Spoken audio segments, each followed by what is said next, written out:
No, page 171, not 170. 171. Senator Binosero. Mr. President, it's page 171. The spelling of my name is Y-A-R-O-E, not Y-E. Thank you, Secretary. Take note. Page 172.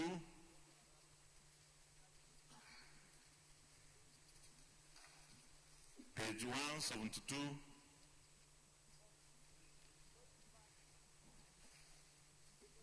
Page 173.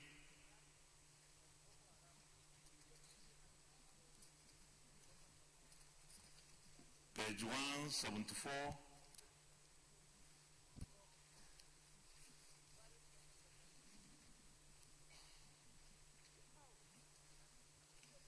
Page 175.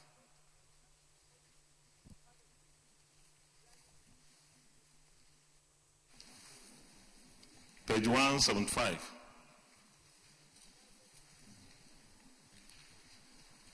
Senator Bodia Okwashiki, can you move for adoption of the votes and proceedings?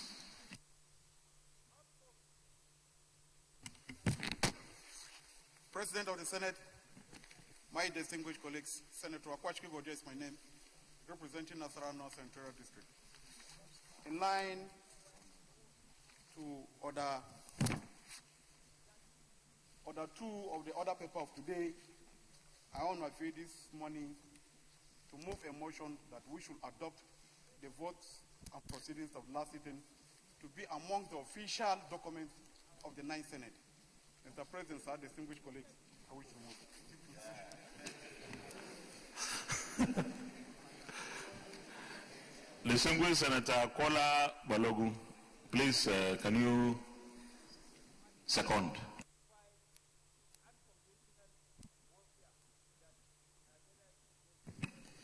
My distinguished colleagues, my name is Kola Balogun.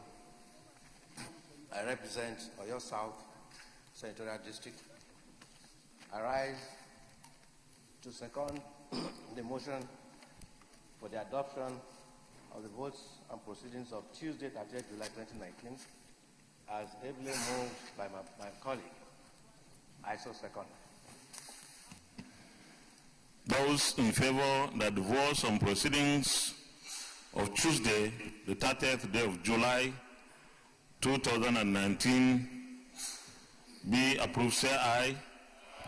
Those against, say nay. The votes on proceedings of Tuesday, the 30th day of July 2019 is hereby approved.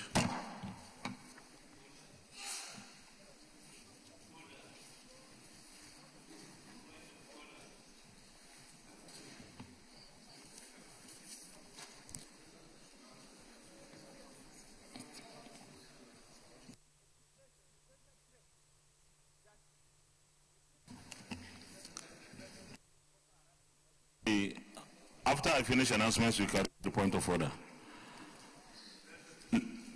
Letter to the Senate President, His Excellency, the Senate President, Senate of the Federal Republic of Nigeria, National Assembly Complex, Abuja. Mr. President, notification of death and invitation to the burial of my wife, late Dr. Mrs. Grace Ekpeyon, with a deep sense of loss, but with gratitude to God, I write to notify you and the entire Senate of the passing on to eternal glory of my dear wife, Dr. Mrs. Grace Christopher Ekpeyon, at the age of 64 years. Until her death, my wife was a renowned counselor, astute entrepreneur, and practicing Christian who devoted all her time and resources to serving God and humanity, particularly the orphans, widows, and vulnerable children. Her final burial rites are scheduled to hold on Thursday, October 3rd, 2019, beginning with a requiem mass at Immaculate Conception Catholic Parish, Abiakpo, Mpa, Nkap, Nto Edino, Obot Akara Local Government Area, Akwa Ibom State, by 9 a.m. prompt. Interment follows immediately at my country home, Abiakpo Ikot Ukana, Obot Akara Local Government Area, while memorial Thanksgiving service shall hold on Sunday, October 6, 2019 at the same church. Consequently, morning house opens at my country home, Abiakpo Ikot Ukana, Obot Akara Local Government Area on Sunday, the 29th day of September 2019, and this shall be followed by visitations by government officials and agencies, corporate bodies, groups and individuals till Wednesday, October 2nd, 2019. In view of the above, I humbly request your esteemed presence at the scheduled events. Messages of condolences could be sent to sysbang73@yahoo.com, austanku@yahoo.com.uk, or made available at the front office of EEMJM Hotels and Suites, 47 Dominic Utuk Street, Uyo, on or before Friday, September 20th, 2019. Signed, Senator Obong Chris Ekpeyong, PhD, FNSE, FNIM, Obom Akwa Ibom, Chief Mona.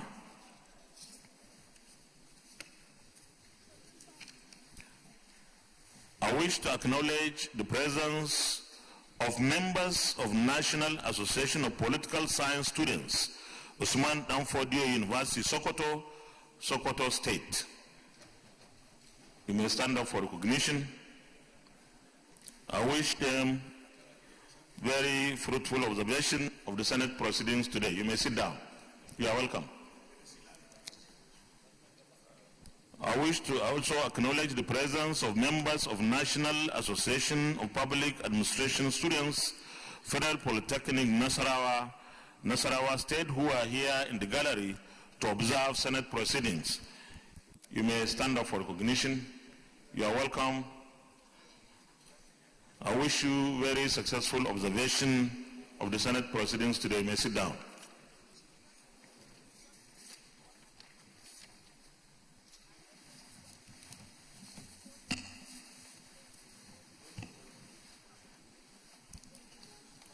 Just hold on.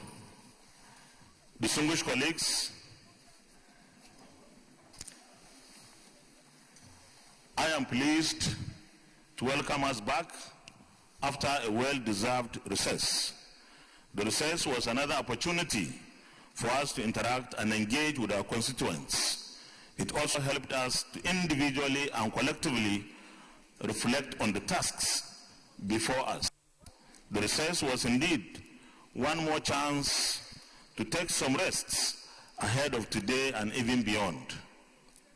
A couple of colleagues could, however, not enjoy the rest. The distinguished senators from Kogi and Bayelsa states participated in the primary elections conducted to produce the flag bearers of their party. We all know how grueling such contests can be.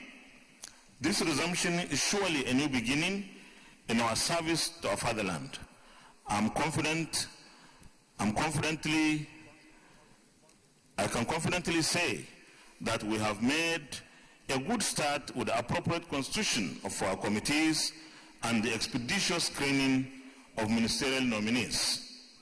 The Senate committees were importantly constituted to function optimally. It is noteworthy that the Senate delayed its recess by a week to screen Mr. President's ministerial nominees. The exercise was eventually successfully conducted. I congratulate the honorable ministers for their appointments. The stage is now set for government to do well. It is important to mention that the ministers and other heads of government agencies are inevitably expected to work very closely with committees of the National Assembly to enable us have meaningful outcomes. We shall maintain the spirit of sacrifice and commitment to duty and national interest, which distinguished Senator displayed during that onerous screening exercise. We have been able to show through our achievements so far that we are a cohesive Senate, ready to work in the interest of the people despite our political differences. It is important we remain united so that we can succeed. Our political parties may be different, but we are one Senate, the Senate of the Federal Republic of Nigeria. What this means is that we should be bonded in goals and in objectives. We should not be pulled apart in matters of good governance for the sake of our people. The challenges of unemployment, insecurity, illiteracy, and inter-ethnic conflicts are not partisan challenges.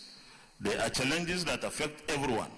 The challenges are therefore our collective challenges and can only be addressed if we work together in truth. As a Senate, we are saddled with the responsibility of providing different levels of leadership. In leading, therefore, our focus should be the satisfaction of the interests of Nigerians. We cannot also lead alone. We have to continue to work with our sister arm, the House of Representatives, and indeed the executive. In working with the executive especially, the maintenance of our independence shall be a guiding philosophy. Our complementary role as an arm of government can best be done if we are truly separate. Independence is, however, not about confrontation and aggression, but about proper checks and balances for good governance. It is about a productive use of our constitutional powers to get the other arms of government to be equally responsive. In working together, our relationship should be based on mutual respect, cooperation, coordination, consultation, and partnership. Together we will engender unity, faith, sustainable peace, and the desired progress in our dear country. Pursuant to the above, distinguished colleagues, we now have to set the ball rolling on confronting our challenges through diligent lawmaking, effective representation, and thorough oversighting.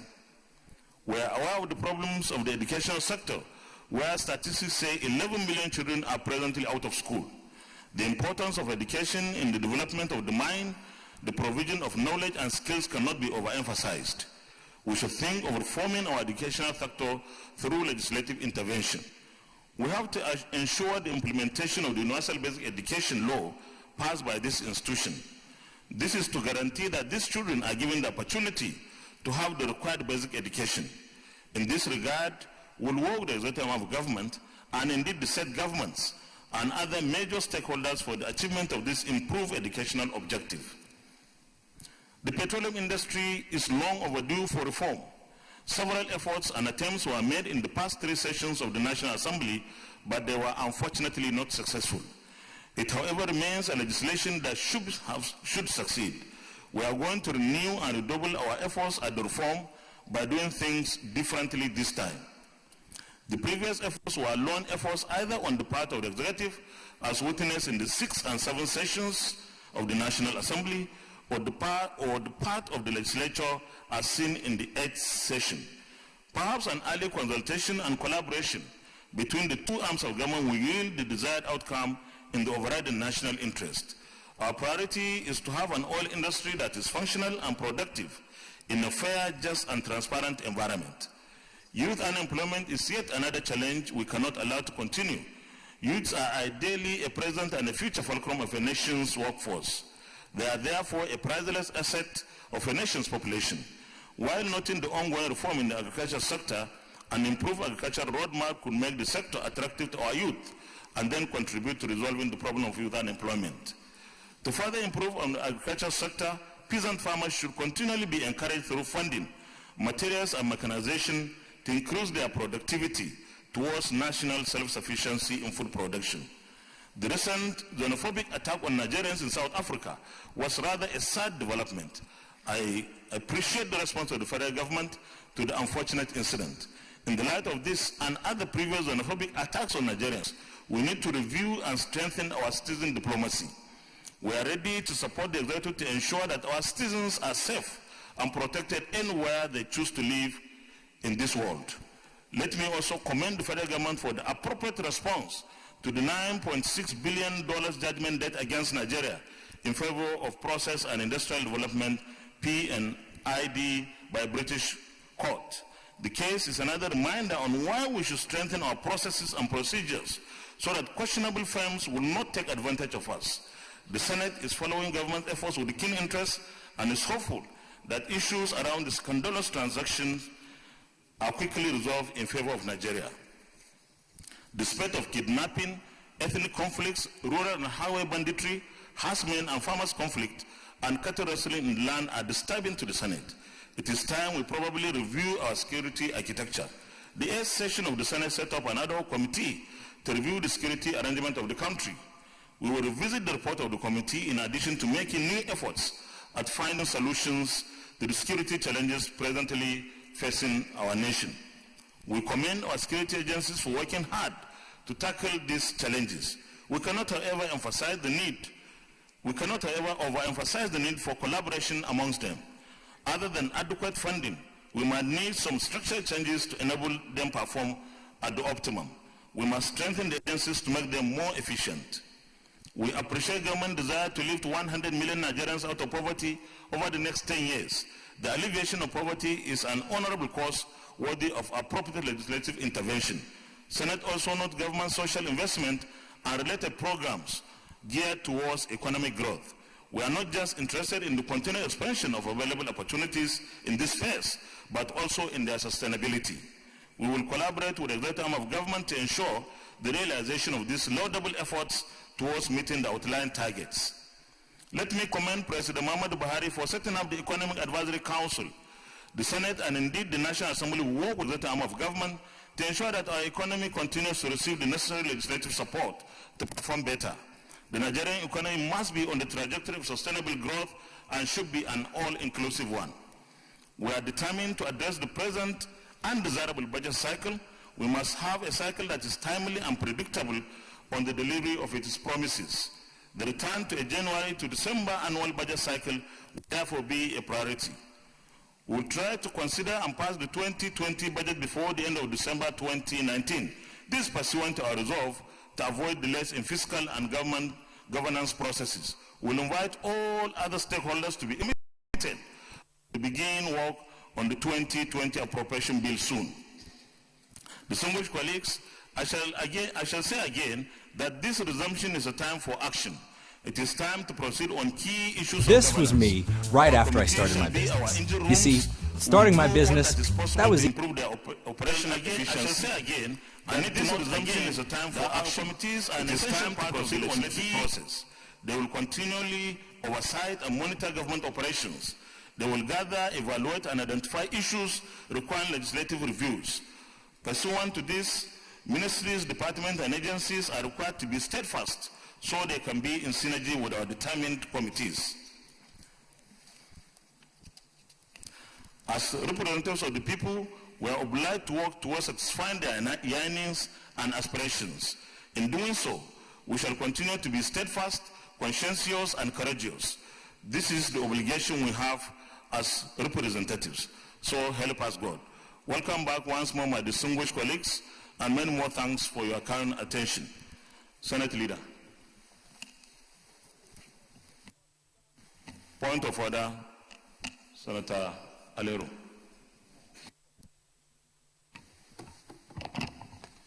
Mr. President, distinguished colleagues, I remain Muhammad Adam Alero, representing Kebbi Central. I want to come under Order 42. This was me right after I started my business. Shall, if possible, be referred to the President of the Senate before commencement of the day sitting, and the President of the Senate shall refuse to allow the claim unless he is satisfied that the matter is definite and urgent. Mr. President, I discussed with you this morning the impact of the temporary closure of land borders in Nigeria. This has brought a lot of good things to Nigeria. Number one, it has significantly reduced the smuggling of petroleum products across the West African countries. It has also reduced the smuggling of frozen chicken into Nigeria. Equally reduce the smuggling of rice into Nigeria. Vegetable oil, tomato puree, and numerous other imports that are illegally brought through our land borders has been stopped. And I will bring a substantive motion tomorrow, with your permission, so that we can discuss it exhaustively. Thank you, Mr. President. Thank you very much, Senator Alero. You know, going by this order, of course, you discussed that with me, and it's something that I said you could go ahead, but we still need the support of at least 1/5 of the senators for us to take it the next legislative day. So I'll put the question. Is it the view of this Senate that we take this point of order, this issue, tomorrow as a motion? Those in favor say aye. Those against say nay. The ayes have it. So you bring your motion tomorrow. The point of order, Senator Barika.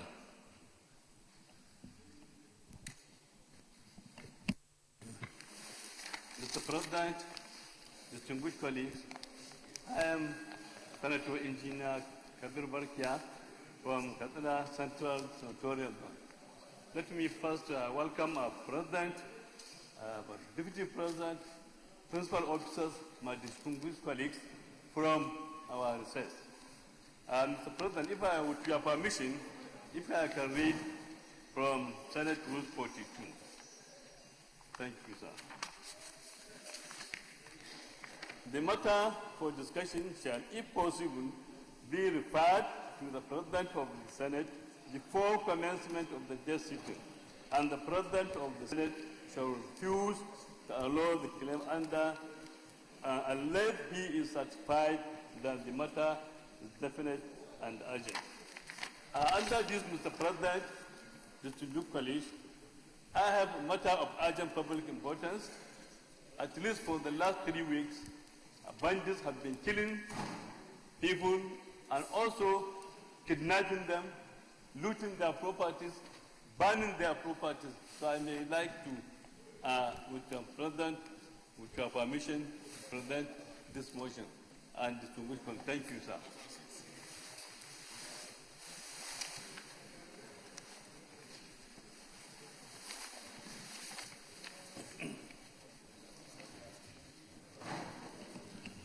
Distinguished senators, the Senate requires to give an approval at least 1/5 of us before distinguished Senator Engineer Kabir Barkia could go ahead with his motion.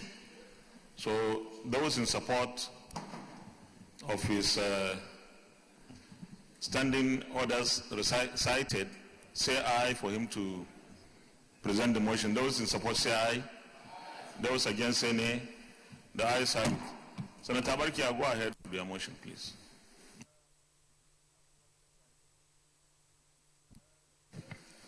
Mr. President, distinguished colleagues, thank you very much for allowing me to move this motion. As I started saying, this motion is on an incessant invasion of bandits in Katsina State, particularly Katsina Central Senatorial District. That's my zone. The Senate did not resent, but incessant trends of attack, kidnap, and killings unleashed by bandits on the usually very peaceful Katsina State, which has brought commercial, religious, and social activities in the state to standstill, resulting to loss of lives, displacement of residents of towns and villages, destruction of livestock, and crippling businesses, Mr. President and distinguished colleagues. Observe particularly these attacks in towns of Badani, Ruma, Tsohon Kasai, and Ergamji in Badani local government. Also, Godirawa and Sabawa in Sapana local government, where 17 persons have been killed for the local government area, wherefore that's my local government, Mr. President, distinguished colleagues, where 49 people were kidnapped and all their belongings stolen. And also in Mara Zamfara, Zamfarawa in Musa local government, in Shimpita village, in Jibia local government, where 20 people were killed, 30 people kidnapped, and 10 vehicles were completely banned after looting all the belongings and goods of the victims. This is a terrible situation, Mr. President, distinguished colleagues. In fact, you need to go there and see how all these villagers left their villages because, of course, many people were killed, and also burnt their vehicles, looted their property, and also kidnapped their women and girls. All those mature girls, like for example now in Kofi local government, the 49 kidnapped, all were women, only one person. So could you imagine how can we continue on this situation, Mr. President? Because that this attack took a new turn since February when a senior military officer and 6 others were killed in Katsina village. Since that, it has been a harvest of killings and kidnapping most of residents and indigents, most of whom are farmers who business of planting, nurturing and harvesting of food crops in the state have been hampered. So if we continue this one, if we allow this one to continue with the present market, definitely this power will not even go to the farm. And then what it means? It means there's going to be, hungry. So this is something, Mr. President.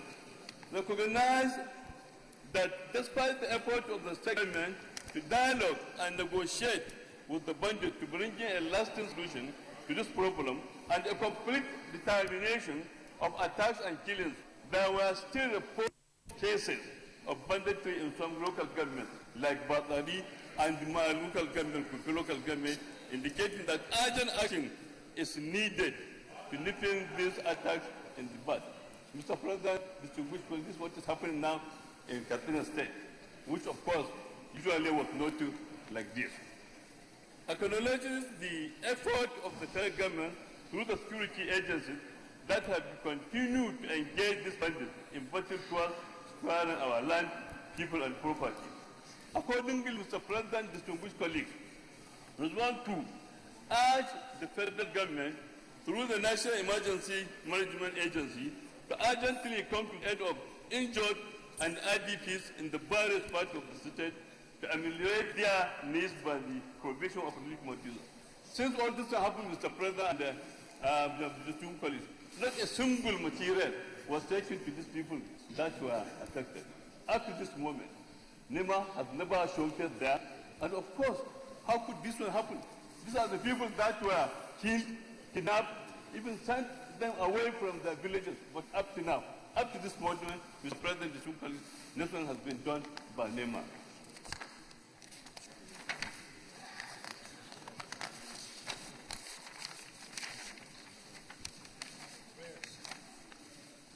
Secondly, urge the federal government to strengthen the security agents to gear up their activities and stay so as to forestall further attacks on these people.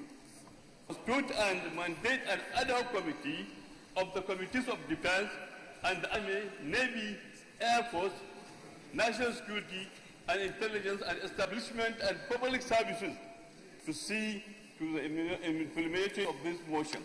Mr. President, distinguished colleagues, this is what is happening in Katsina, of course, which before it was not like that. So, Mr. President, distinguished colleagues, I so move. Senator Ahmed Babakaita. Thank you, Mr. the President of the Senate. I remain Ahmed Babakaita, representing Katsina North. Mr. President, I want to share in the sentiment and on the issue of security in my state. It is ironic that we have to be discussing this every now and then, but this goes back to the same issue that we have been talking about and in which in your welcome address to the distinguished senators today, you brought it to the fore. Mr. President, although some of these incidents happened a long time ago, they are not as if they are happening today, but yet there are still security challenges that we have to find a way around. Most of these attacks were prior to when the northern governors, or about 5 governors of Zamfara, Kebbi, Katsina, Sokoto, and even part of Niger prefects, which are equivalent to our governors, that sat down to hammer out a deal and find a lasting solution to the problem. Although the solution was controversial and not everybody was happy with them, but anything that would secure the life and property of our people, I think it's worth taking that route. And so far, so good. It has not yet completely done, or the security challenges are still around, but they have gone to the minimal level. There is the governor's initiative suggested a way of finding a lasting solution to this, and one of which was that the bandits were willing to discuss and find solution to the problems.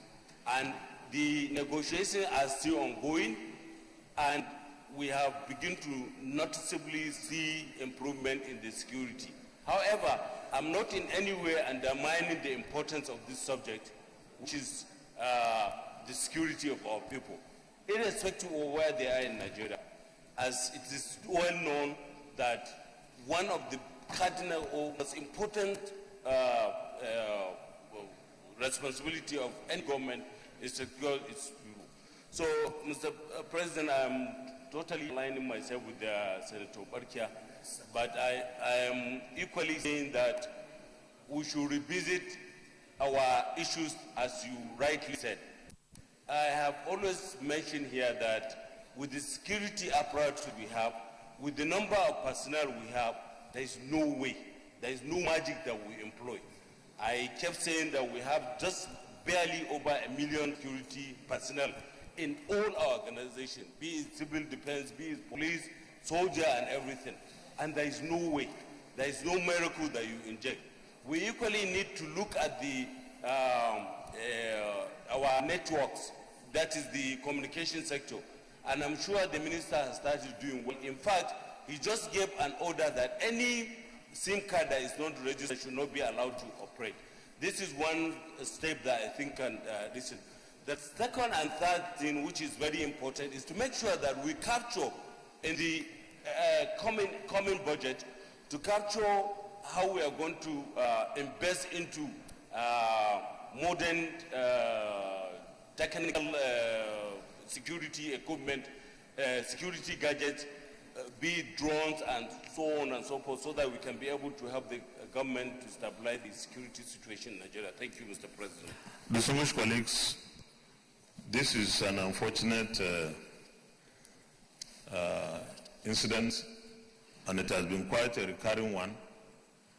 We have taken so many motions, several motions on this.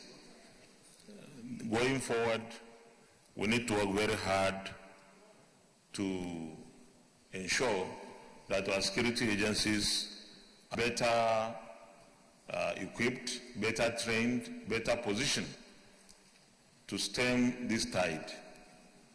I therefore sympathize with our people in Katsina and indeed across the country who are affected in a similar way. I will go to the prayers of the motion. Urge the federal government through the National Emergency Management Agency, NEMA, to urgently come to the aid of the injured and IDPs in the various parts of the state to ameliorate their need by the provision of relief materials. Those in favor of this prayer say aye. Those against say nay. The ayes have it. Prayer 2. Urge the federal government to strengthen the security agencies to gear up their activities in the state so as to forestall further attacks on the people. Those in support of this prayer say aye. Those against say nay. The ayes have it. Prayer 3. Constitute and mandate an ad hoc committee of the Senate of the Committees of Defense and Army, Navy, Air Force, National Security, Intelligence, and Establishment and Public Service to see the implementation of this motion. I think this prayer is not very necessary. So, Senator Kabir Bala, can we leave this prayer out, or you want to amend it? But let me tell you what I feel, that we don't need the ad hoc committee in the way you have put it here.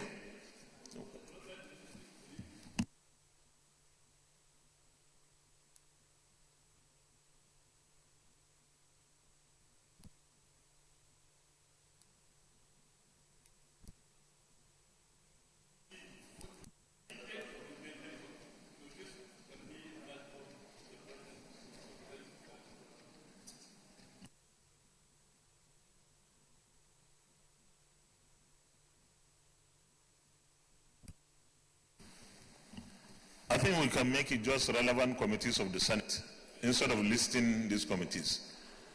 So, prayer number 3 will be as amended. But let me, someone to second it. Who second the amendment? Okay, Senator Ibrahim Adeja. Thank you, Mr. President. Ibrahim Adeja, Jigawa Northeast. I stand to support the amendment as amended by the Senate President on the third prayer presented. He is the one that I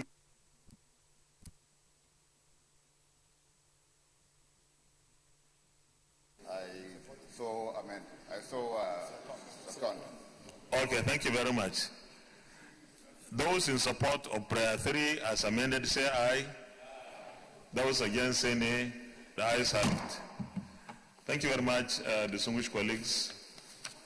Point of order, Senator Michael Bamidele Opeyemi. Well, Mr. President of the Senate, distinguished colleagues, I come under Order 42 of our rules. Mr. President, I have a matter of urgent public importance.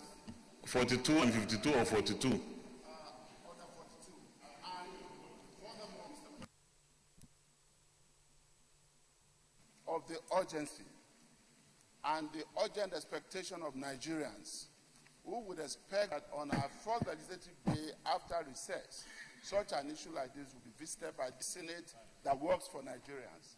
I further come under Order 52 to seek the consent of your good self, Mr. President, as well as the general assent of my distinguished colleagues to dispense with the notice requirement and allow me to take the motion here and now. Mr. President, it has to do with the $9.6 billion US judgment debt standing against Nigeria and in favor of Mrs. P&ID. Of course, that's the process and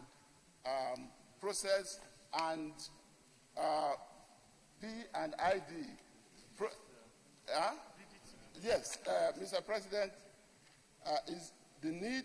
My motion is on the need to invite the Honorable Minister of Justice and Attorney General of the Federation. Before then, before you invite anyone, let me put the question first and get the approval of the Senate before you go ahead. No, it's okay. It's okay. You discussed that with me, but because you are coming under Orders 42 and 52, that requires at least 1/5 senators to give an approval before you can proceed. So those in favor that his request is granted, say aye. Those against, say nay. The ayes have it. Senator Bamidele, you can go. Thank you, Mr. President. Mr. President, I'm Michael Okoyemi Bamidele, representing Ekiti Central Senatorial District of Ekiti State. My motion, Mr. President, distinguished colleagues, is on the need to invite the Honorable Minister of Justice and Attorney General of the Federation and other relevant stakeholders to brief relevant committees of the Senate on the award of $9.6 billion against the federal government of Nigeria by a United Kingdom court in the matter of P&ID, again, Process and Industrial Development Limited versus Federal Republic of Nigeria.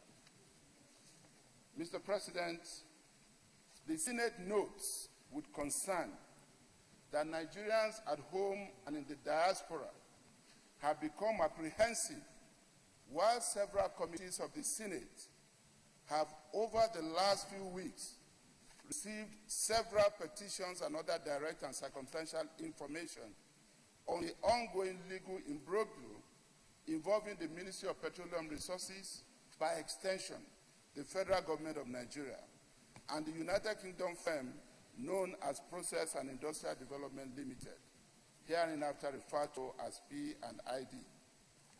Aware that a commercial court in the United Kingdom in a suit referred to as Process and Industrial Development and Federal Republic of Nigeria has ruled that federal government must pay the British firm Process and Industrial Development Limited a sum of $9.6 billion or have its assets to the tune of that amount forfeited. The Senate is further aware that in January 2010, the Ministry of Petroleum Resources, acting on behalf of the federal government of Nigeria, executed a gas supply and processing agreement with P&ID, whereby Nigeria was to supply zero-cost natural gas to P&ID through a pipeline to be constructed by Nigerian National Petroleum Corporation to P&ID's processing facility. The Senate further notes that under the terms of the GSPA, which had a tenure of 20 years from the date of first supply of wet gas, P&ID had an obligation to process the wet gas and deliver the derivative lien to the federal government free of charge for power generation, while taking any other residual liquid itself at no cost. The Senate further notes that based on the facts of case, P&ID served a notice of arbitration on the federal government in 2012 on the ground that Nigeria repudiated its obligation under the terms of the GSPA by defaulting to make wet gas available to it. Alarmed that the UK court's decision converted the subsequent arbitral award into a domestic judgment against the federal government, creating a situation where Nigeria's assets around the world, particularly in the United Kingdom and the United States of America, risk being taken over by P&ID or its agents. Pained that the damages awarded to P&ID are manifestly excessive, exorbitant, punitive, and a big threat to the economic well-being and security of Nigeria. Mr. President, the Senate being deeply concerned that the issues arising from the default aforesaid, as well as the consequential arbitration, court proceedings, and the ensuing award against the federal government of Nigeria have thus far been concealed from the Senate and the entire National Assembly. The Senate reiterates that the principal role of the National Assembly is, amongst others, to undertake oversight of all government ministries, departments, and agencies, and to make or amend subsisting laws of the Federation of Nigeria for the proper functioning and good governance of the country, which power is derived from the provisions of the Constitution of the Federal Republic of Nigeria, 1999, as amended.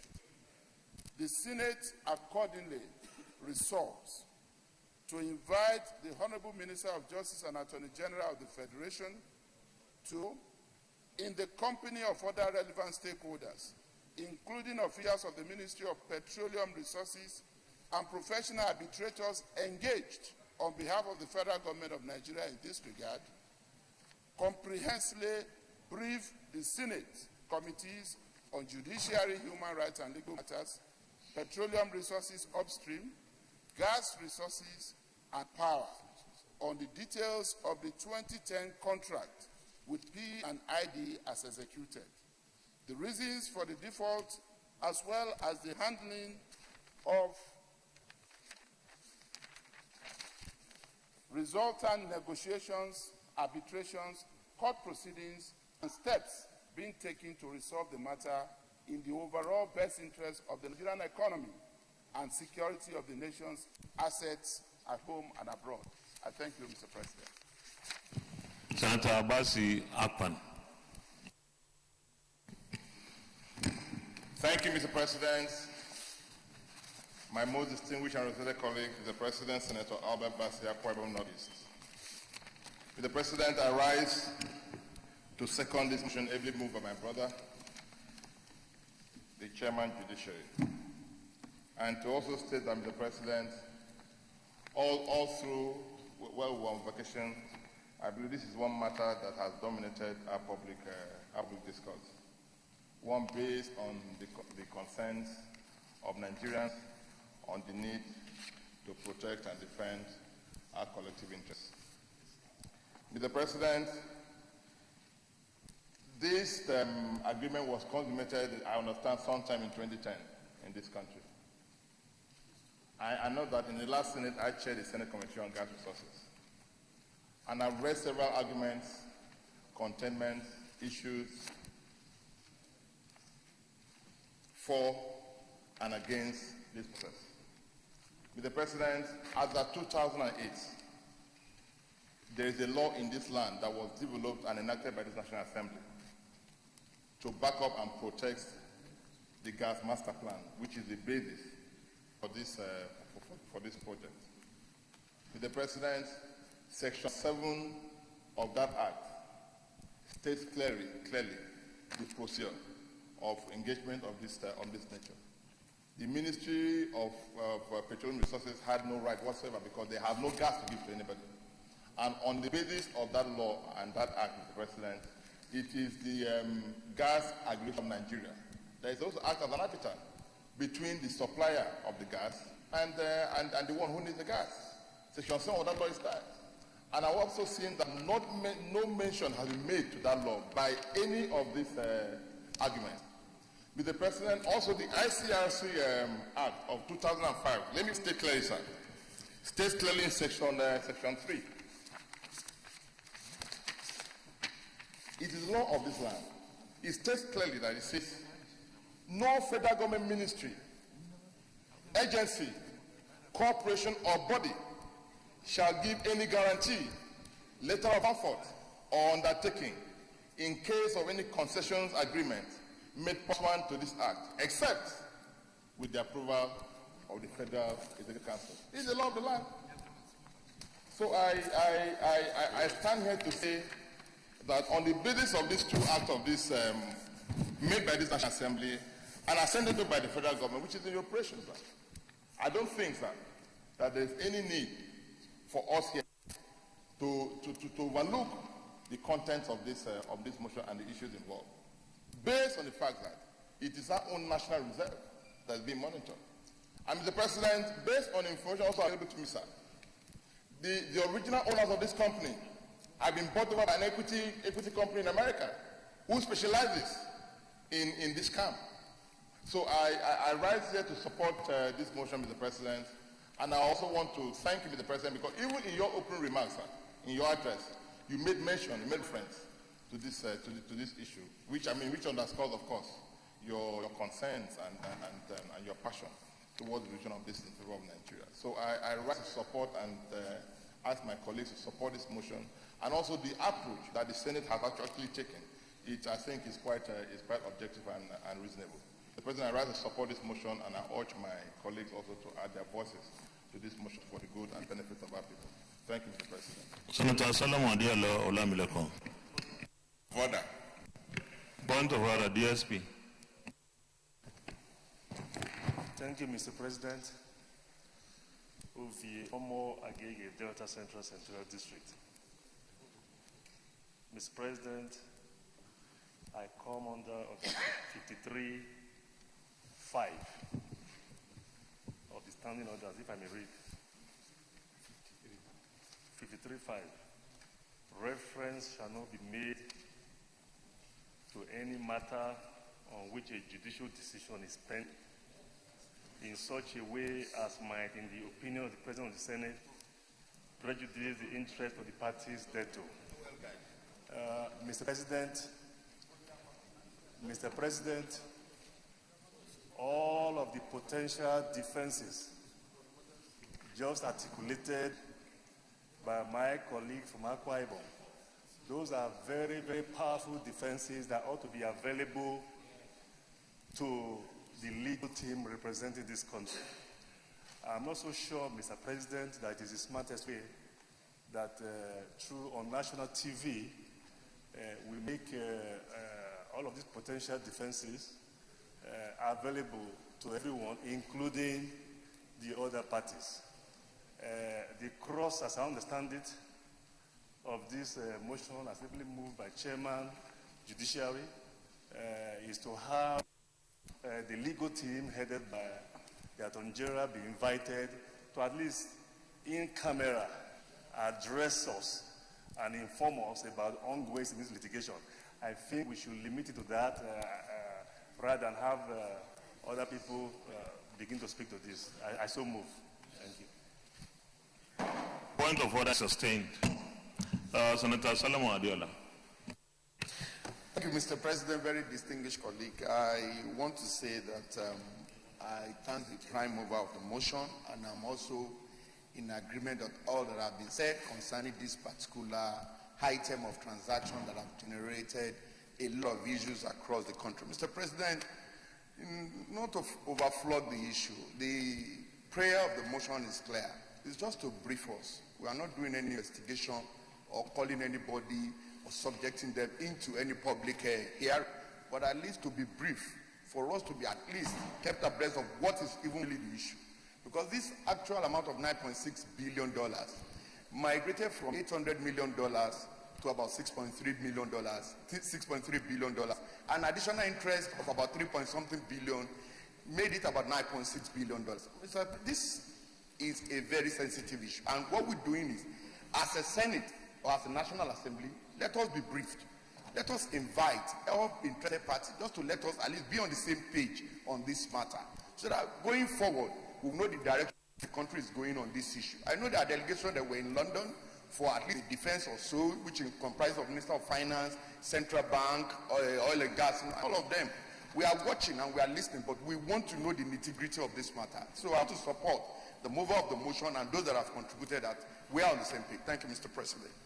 Thank you very much, distinguished colleagues. The point of order raised by the Deputy President of the Senate was to talk to the contribution of the seconder of the motion, not against the motion. And essentially, as a legislature, as the parliament of this country, something of this nature needs to be properly clarified to us, so that if there are some weaknesses in the processes and procedures, we can tighten such weaknesses. So we are going to limit ourselves to briefing, first of all. Secondly, I am of the opinion that the Attorney General of the Federation has done so well so far, and the government, because government did not take it lying. It had been very proactive, and we are already making progress on this. But we also need to support government to ensure that we are part of the success story of getting ourselves out of this quagmire. So this I will go into the one and only prayer. The prayer invite the Honourable Minister of Justice and Attorney General of the Federation to, in the company of other relevant stakeholders, including officials of the Petroleum Resources and professional arbitrators engaged on behalf of the Federal Government of Nigeria in this regard, to comprehensively brief the Senate Committees on Judiciary, Human Rights and Legal Matters, Petroleum Resources Upstream, Gas Resources and Power on the details of the 2010 contract with P&ID as executed, the reasons for the default, as well as the handling of the relevant negotiations, arbitrations, court proceedings, and steps being taken to resolve the matter in world-based interest of the Nigerian economy and the security of assets at home and abroad. Those in favor of this prayer say aye. Those against say nay. The ayes have it.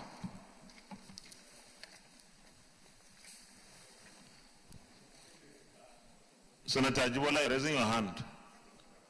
Point of order.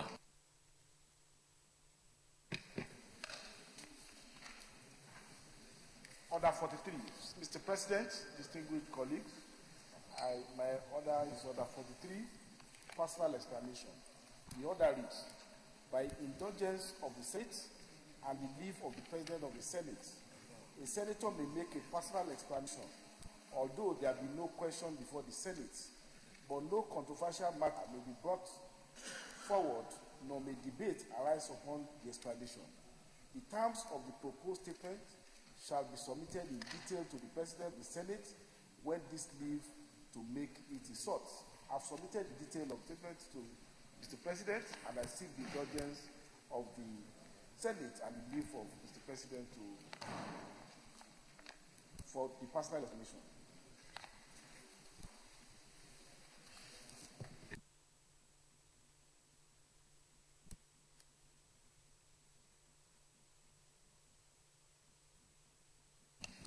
Just let me finish.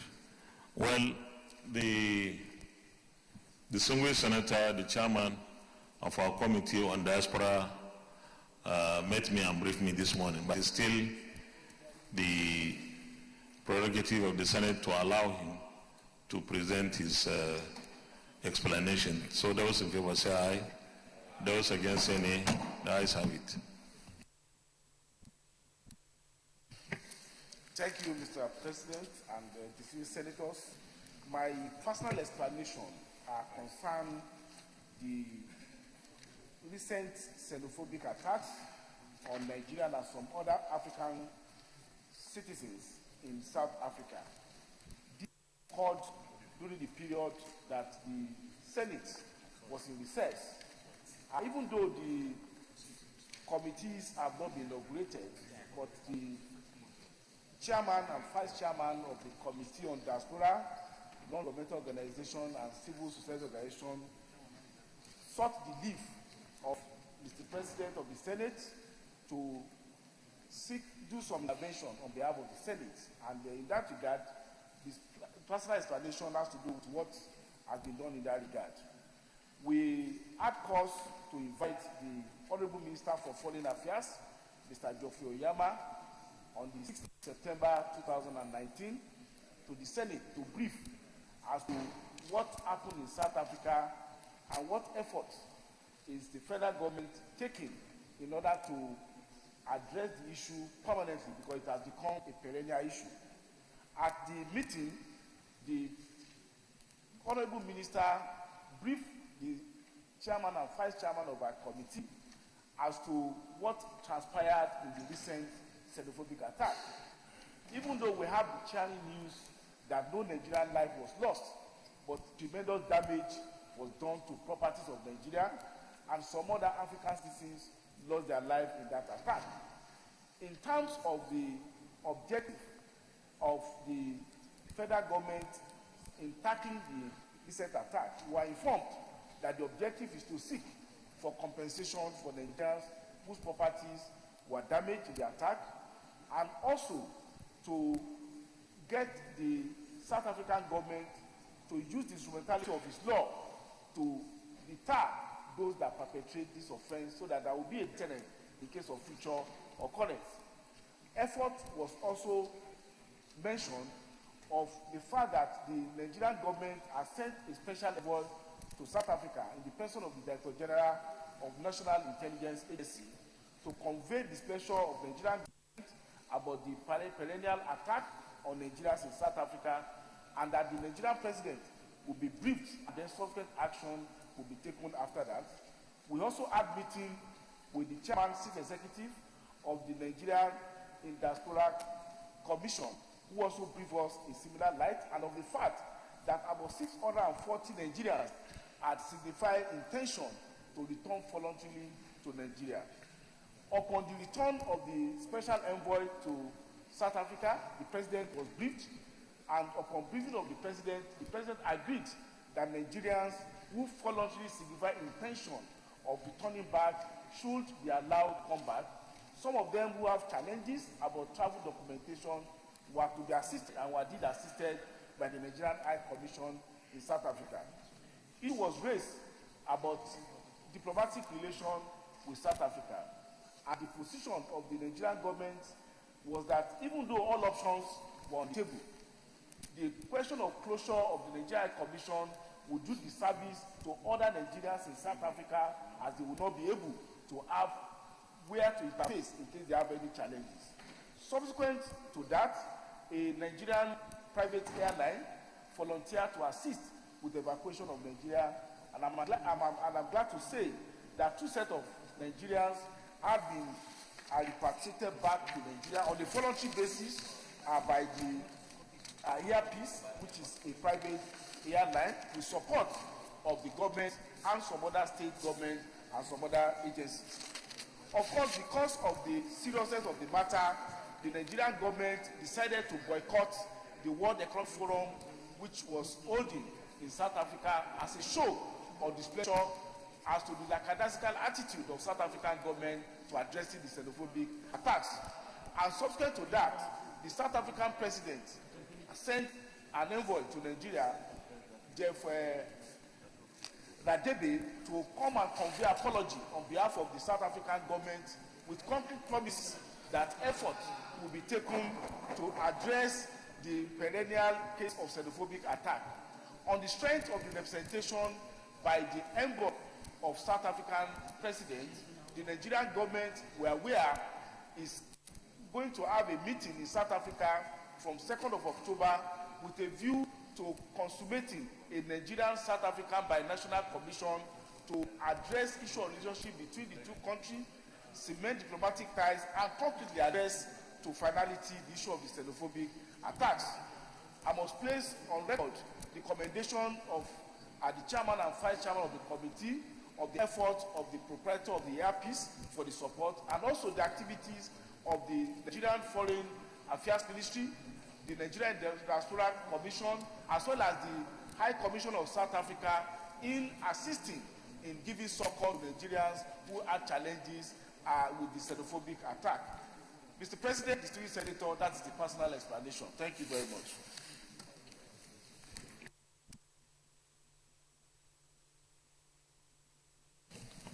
Thank you very much. Because he came under personal explanation, there will be no debate on this. But let me say that during the break, when this incident happened, I issued a statement on behalf of the Senate condemning the action of those who perpetrated the attacks, and of course demanding that we work together as a single unit, both the executive and the legislature, to ensure that we protect our citizens, not only in South Africa but everywhere, but also that our citizens should also be law-abiding wherever they choose to reside in any part of the world. But citizen diplomacy is something that we need to improve in this country. Our citizens should go anywhere seeking legitimate businesses and livelihood. The president will be traveling to South Africa on the 2nd of next month. I believe that the parliament here should support the position of the executive, but we are also going to engage the South African Parliament. I've said this before, to write to the Parliament indicating our position that we are not going to accept this, and something fundamental has to be done really in South Africa. This country and so many other African countries have shown brotherhood, fraternity to South Africans, and we expect that we, together with South Africa, will lead Africa. And the best way to lead Africa is to be united in goals and objectives and give Africa the best possible trajectory to making things better for Africans. So with this explanation, the Committee on Diaspora done a lot of work on our behalf while we were on recess. Thank you very much. Senate Leader.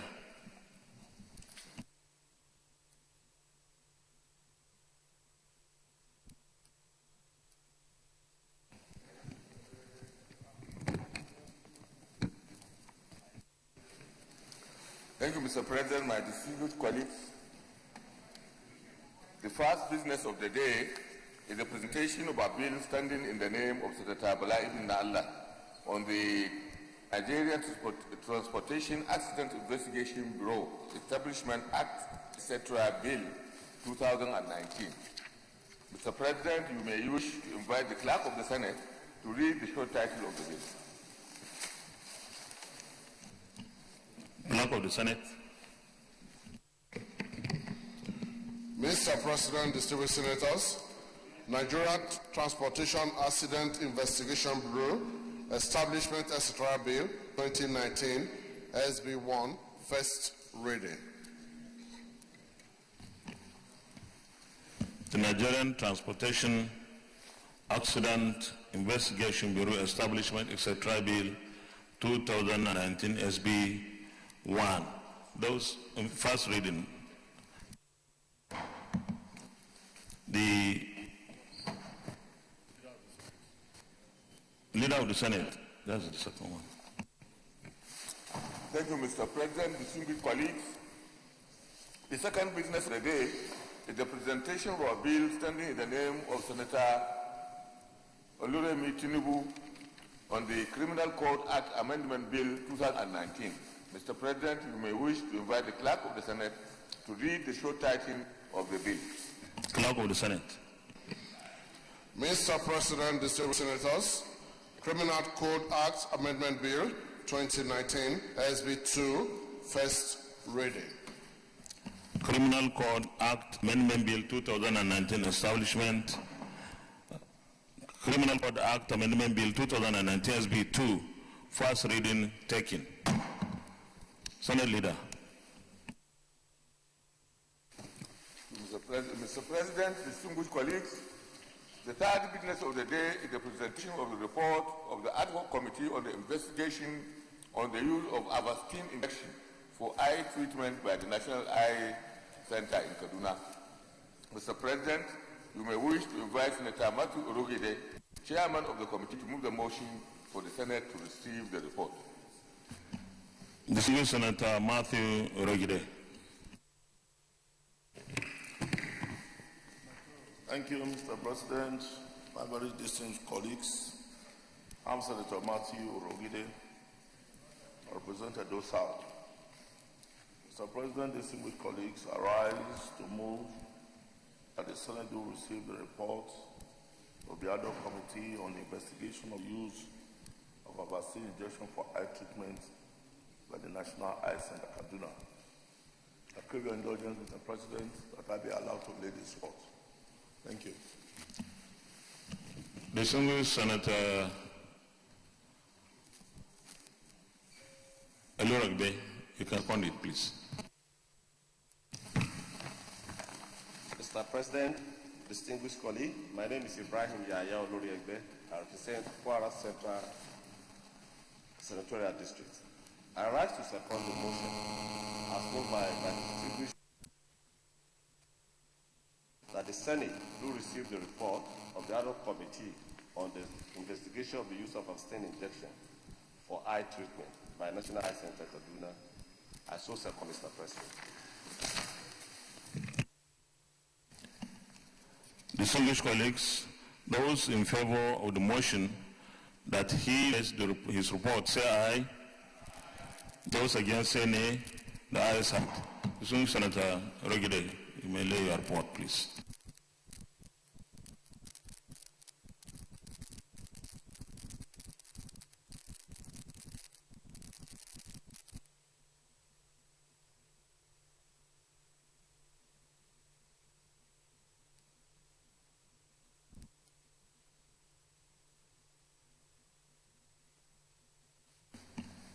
Leader of the Senate.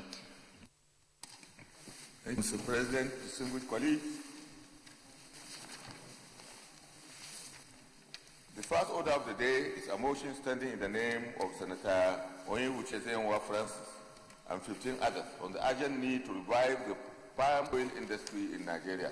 Mr. President, you may wish to invite Senator Onyewu Francis to move the motion. Senator Ezenwa Uche. Thank you, Mr. President, distinguished colleagues. My name is Senator Onyewu Francis. I represent Imo East Senatorial District. Mr. President, distinguished colleagues, I have a motion on the urgent need to revive the palm oil industry in Nigeria. Mr. President, the motion is co-sponsored by 15 other distinguished senators. The Senate notes that before the oil boom in the mid-1970s, agriculture was the mainstay of Nigeria's economy. In fact, in the 1950s and 60s, Nigeria was the largest producer and exporter of palm oil, controlling close to 40% of the global market share. Also notes that the discovery of crude oil in commercial quantity paved the way for the gradual neglect of agriculture by successive governments. As a result of this neglect, palm oil production has fallen to a meager 1.7%, which is inadequate for local consumption. As of today, countries like Malaysia and Indonesia are now the top producers of palm oil after getting their seeds and learning how to cultivate oil palm from Nigeria. Observes that the importance of palm oil in cooking and as an industrial material cannot be overemphasized. The commodity continues to be in very high demand in Nigeria and beyond. While the current domestic production stands at 970,000 metric tons per annum, the demand is put at 2.7 million metric tons yearly. This means that despite the scarcity of foreign exchange, the country has to get the shortfall through import. Recall that as far back as 1964, the government had established a flagship research institute, the Nigerian Institute for Oil Palm Research, NIFOR, to expand the frontier of research and practice in oil palm production and utilization. The institute has the mandate to conduct research into improved varieties of oil palm seedlings for commercial production. Sadly, NIFOR is being limited in its effort to revolutionize the palm oil sector due to poor funding and obsolete infrastructure. Also recalls that in the 1950s and 60s up to the 70s, the then Michael Opara administration of Eastern region took palm oil production business seriously. Back then, the government invested in other palm plantation and oil mills with thousands of hectares of palm estates. The late Sam Mbakwe administration of 1979 also managed to keep the palm oil mills afloat, but this was not sustained by successive military administrations who took over the state. Today, the palm oil industry in Imo is comatose, despite its huge potentials to the state and the country as a whole. Aware that several stakeholders and agricultural experts have identified the development of palm oil as one way the country could diversify the economy and generate foreign exchange for development. They stress that the investment in production and processing of palm oil is proven to be a veritable tool to move the economy from oil to non-oil sector as obtained in advanced countries. Worried that Nigeria spends $500 million on palm oil importation annually, despite being the largest producer and exporter of the product in the 50s and in the 60s. The country is now the net importer of palm oil, importing 400,000 to 600,000 metric tons of palm oil in order to meet its local demand. This is indefensible, since she has the right weather and the soil conditions suited for the growth of palm oil. Also worried that the neglect of palm produce in Nigeria brings to mind the fate suffered by other cash crops, which has made it difficult for the country to achieve her set target of diversifying the economy from the current oil-reliant status, and concerned that if Nigeria refuses to harness the full potentials of the palm oil industry as an economic opportunity, it will continue to fall behind other global economies. That the Senate therefore accordingly resolves, 1, to urge the federal government to accelerate its policy on diversification of the economy and support improved production of palm oil to meet not only domestic needs of the market, but also increase export in order to improve foreign earnings. Urge the federal government to revive the moribund Nigerian Institute for Oil Palm Research, NIFO, in Benin to improve investment in research and production of quality oil palm seed. Mr. President, I want to take you and distinguished colleagues to page 81, where the prayers continue. That's a typographic error. On the number 3 is there. Urge the federal government to give grants and provide seedlings to local farmers who are engaged in palm produce and plantation. Urge the federal government and other relevant MDAs to encourage private sector investment in palm oil production by providing incentives, tax breaks, and sub-loans to ease their businesses. Urge the ministries of agriculture at the federal and state levels to set up production bases that can sustain high-yielding palm seedlings through the presidential initiative to drive accelerated revival of oil palm products and export trades. And lastly, to mandate the Senate Committee on Agriculture to investigate the challenges of developing the palm oil industry and report to the Senate within 2 weeks. I so submit, Mr. President. The Deputy Minority Leader. To be answered, Deputy Chief Whip.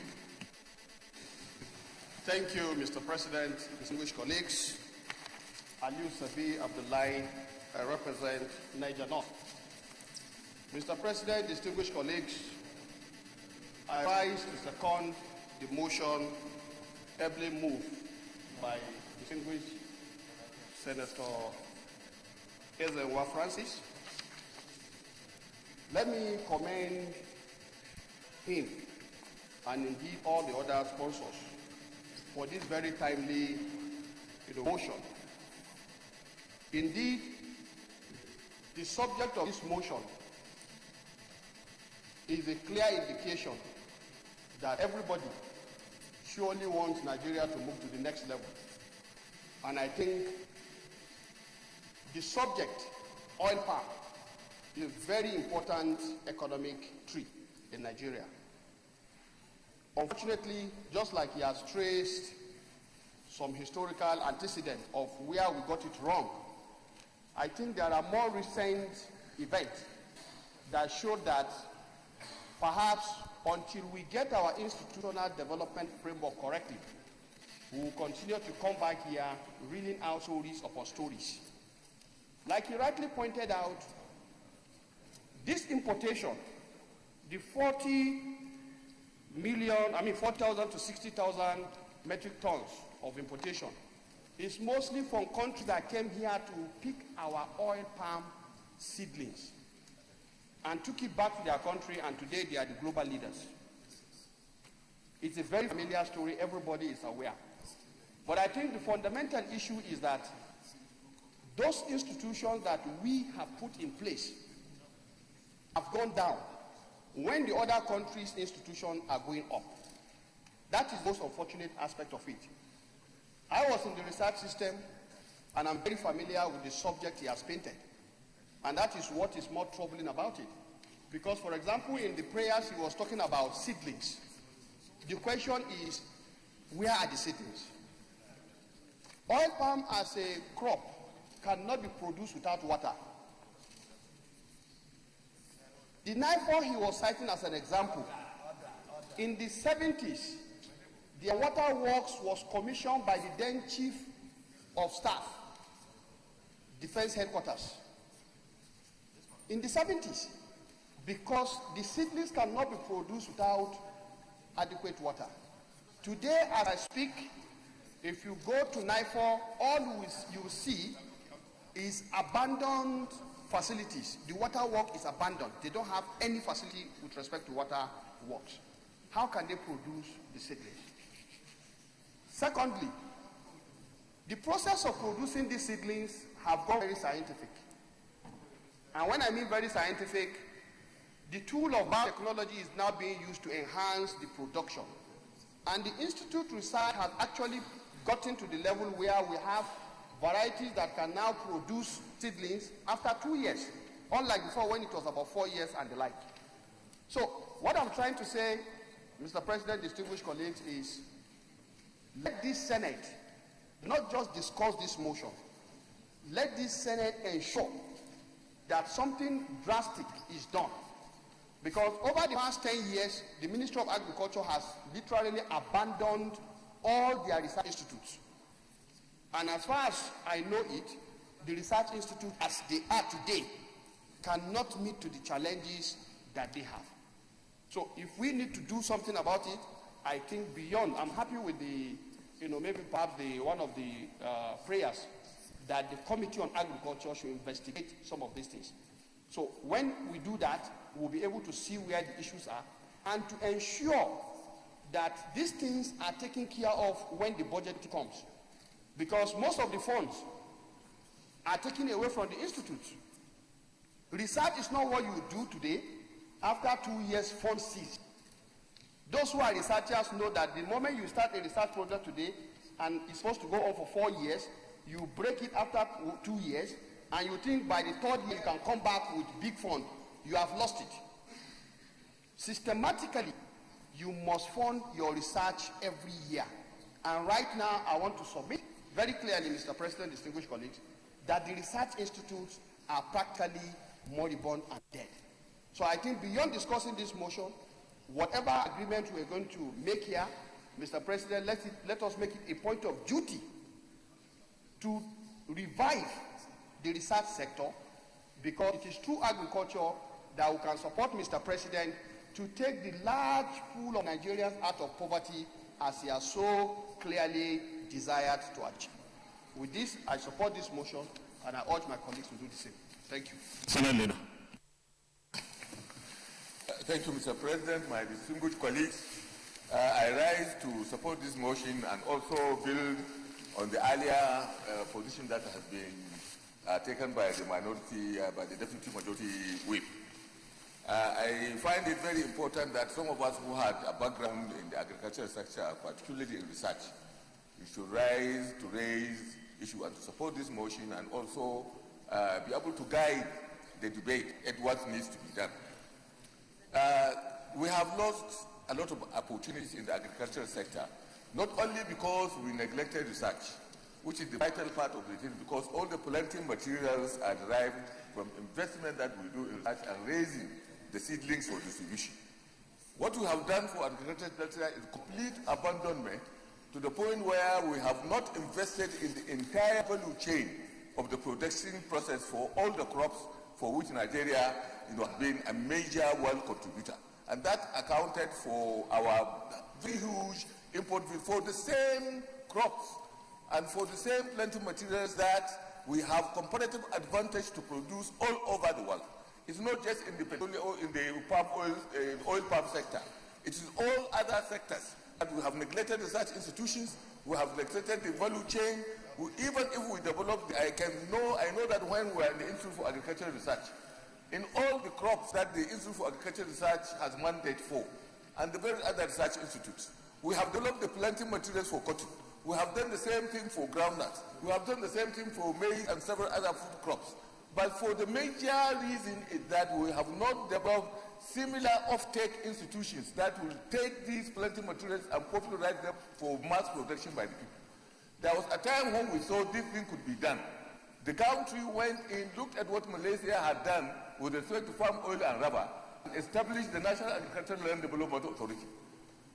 Some person came later on and scrapped that authority. The authority had worked at that point, after a time of about 4 or 5 years. The number of oil palm plantations that was established by that authority throughout the southern part of this country is innumerable. It's almost in every state of the south and the southwest, and we are developing at the level of 500 hectares, at first instance, and developing more. But it was scrapped. We invested a lot in the development of Oil Palm Research Institute, NIFO, in Benin, so that it could develop the planting materials for oil palm. We invested, we allowed that thing to do, because even if they produce the seedlings, there are no off-takers, and there are no organizational structures that can be able to build on this and popularize the production. That's what we have done. We have developed a lot of planting materials out of machinery for drying, for planting, for all of it in our agricultural mechanization institutions, in the various research institutions.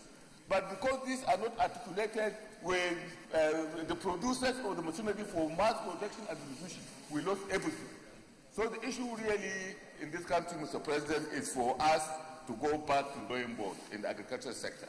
Unless we go back and demonstrate discipline in planning and implementation, we are never going to get it right.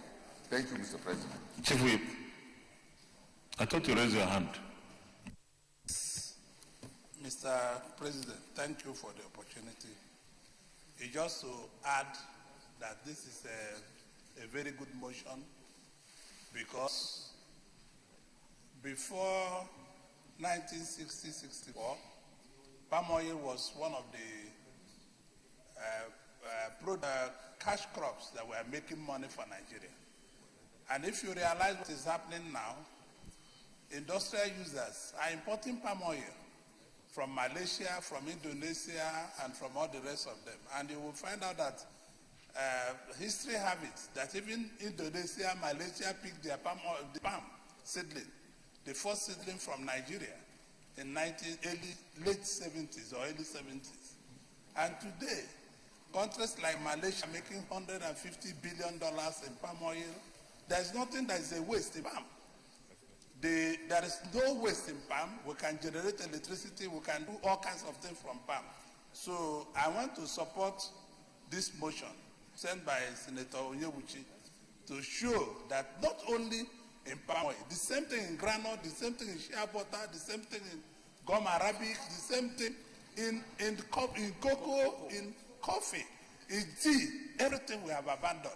So now we must go back to bring back the glory of this country if we really want to believe in what we are doing. The days of crude oil is almost gone. We have to go back to this product, these cash crops, to be able to bring Nigeria back to its glory. Thank you, Mr. President. Secretary Oji.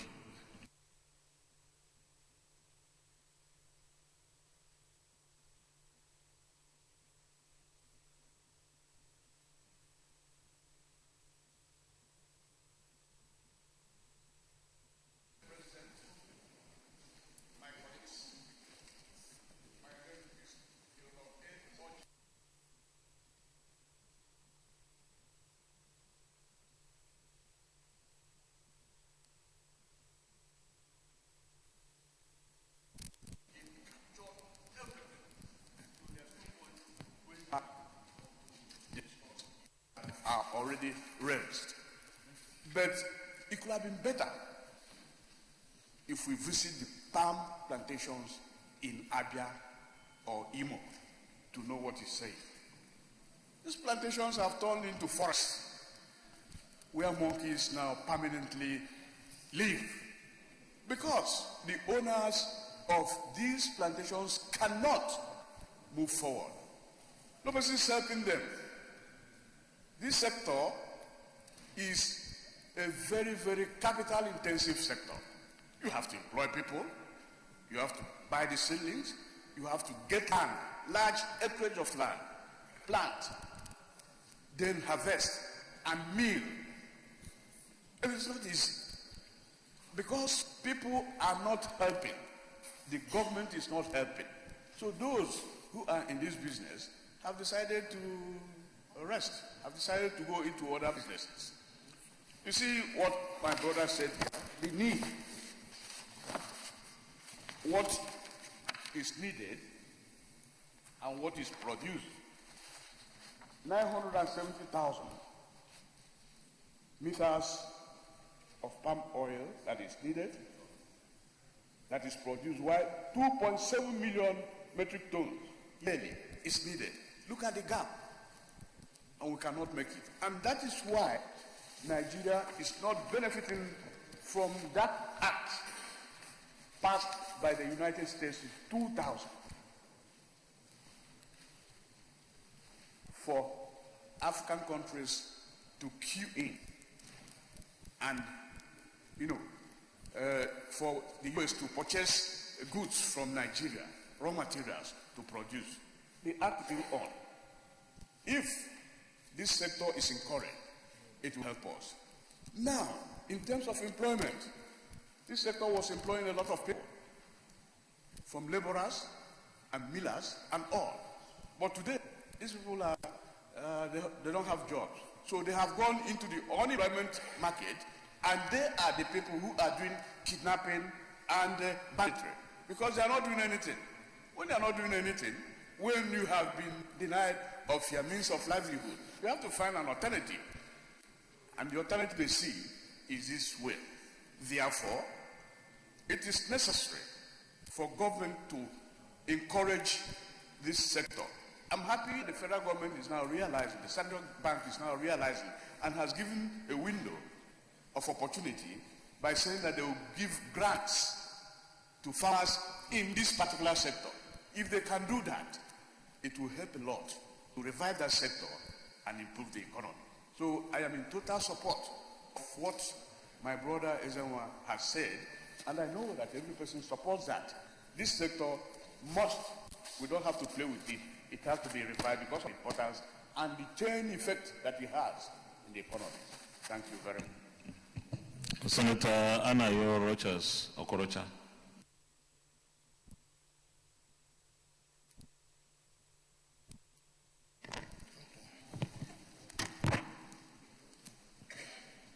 Mr. President, Owele Anayo Rochas Okorocha, Imo West. Those who have spoken before me on this matter have spoken so eloquently in support of this great motion.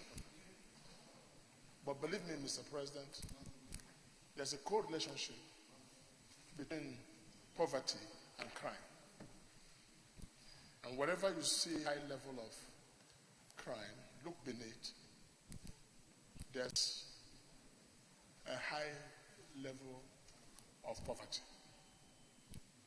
And you agree with me that since the inception of this Senate, what has taken the center stage of most of the motions is the motions on insecurity, killings, crisis, bloodletting, which also addresses the fact that it's not well with our people, especially the downtrodden in society. Mr. President, recall that before the coming of crude oil, agriculture guaranteed us over 75% of our foreign exchange and over 75% of employment. But since the coming of crude oil, the agriculture sector has been neglected. But what is of more concern is right now, as we stand, I had, in the past, if you recall, advocated that the issue of security should be discussed by this Senate. And in between that is the issue of employment, engaging our youth, the economy. But as it is with what the Senator has just said, I think it's something that we must give its adequate place right now, and urgently too, to ensure the agricultural sector, especially the palm oil, is developed as an industry. I've had the federal government make pronouncement that in the next 10 years, 100 million Nigerians will be given a sense of livelihood. There's no better way to do it than issues like the palm industry. As a government, I introduced under my Rescue Mission Administration what I call plant a palm policy, Ikonanko in Igbo language. And in my research, in our research then, we found out that a seed of palm seedling can produce up to 18 bunches. So for what you buy truly for just 20 naira or 50 naira could guarantee you about 5,000 in your pocket, just after a period of 2.5 years with the modern seedling program. Many have mentioned about Malaysia. The Malaysian people actually came to Imo State to take the first palm seedling. And that time they bought it for 10 naira. That is why the most popular palm seedling in Malaysia today is called 10 ala. 10 ala means 10 naira. And they have now grown their economy using palm. What that means, Mr. President, is if Nigeria can come up with a national policy, and even with the practices in our schools, secondary schools and primary schools, that every child should plant a palm seedling for where it does well, like in the southern part of the country, you could imagine the kind of bumper harvest we're going to have, and the kind of foreign reserve and exchange we can make out of palm. And one thing to address this issue of poverty, most Nigerians have not asked, why don't we have kobo in circulation? Why don't we have 1 naira in circulation? The smallest note you can see there is 100 naira, and 100 naira is fast disappearing, 500 naira, and 1,000 naira. You don't see kobo as a medium of exchange. This is because agricultural sector of the palm has been neglected. So if kobo must return, and if the ordinary masses must have access to a better life, then this particular sector should be given its rightful place. So I commend the mover of this and ask that this Senate do support this motion to ensure not just the palm, but every of the agricultural sector is given its due place. I think with this issue of insecurity, this issue of poverty and hunger will be brought to a minimum reduction. God bless you. Senator Abikule Emosu.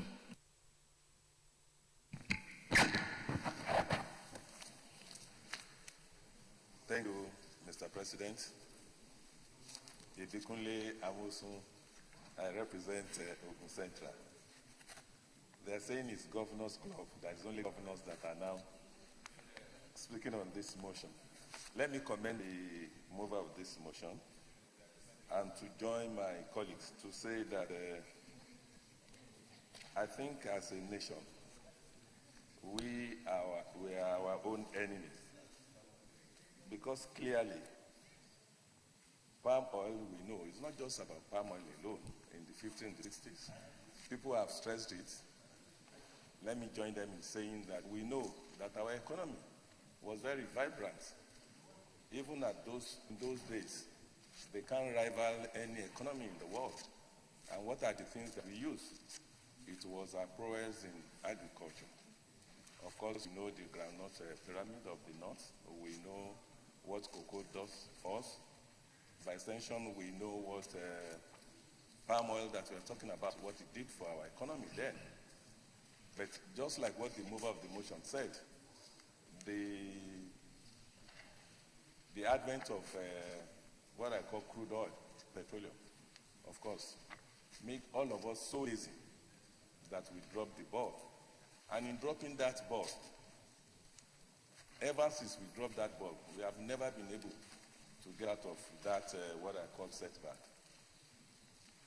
I remember that in 2000, it was even probably 2003 or early 2004, in this same Hallows chamber, motion like this was moved on palm oil. Indeed, we went to Malaysia as a delegation. I was there. I headed Commerce Committee that time. We went to Malaysia. We saw all of these things. Just like what I said, of course, We made budgetary provision. Somehow, money was not released. You know the story, year in, year out. As a governor, of course, I went to Malaysia too. Not even only Malaysia, we went to Indonesia to see how things were done. These are ordinarily should be low-hanging fruits if we do what we should do. But if you note that the quantum of support and subsidy that we give to the petroleum sector, indeed look at the infinitesimal support that we gave, and it looks so huge under the grain. Of course, you know what rice is doing now in Nigeria. It is because of the support that was received. And my comfort now is the fact that this administration, they are now trying to right the wrong and do the right thing. Because what we usually expect, and people will say, cow doesn't give birth to antelope. But in our own setting, we expect that without funding those sectors, miracles will happen. I recollect that NIFO, it's not just only NIFO, all our research institutes, they are neglected totally. And until when that is done, nothing can happen. This should be ordinarily what should be low-hanging fruits, particularly to create employment for our people. Look at the number of people that this sector will have employed. Look at the ancillary products, several of the other things. I remember when we went to Malaysia, even shirts are byproduct of palm oil, because they live and they do it, there's a way they do it, they use it for their shirts and all sorts. But for us, we are not doing what we should do, and we're expecting miracle to happen. We have, in fact, the biggest, probably in the entire Southwest, Akoji Farm, is in Ogun State. It was done in the 50s. Today it's moribund because the quantum of money that need, because it's been neglected.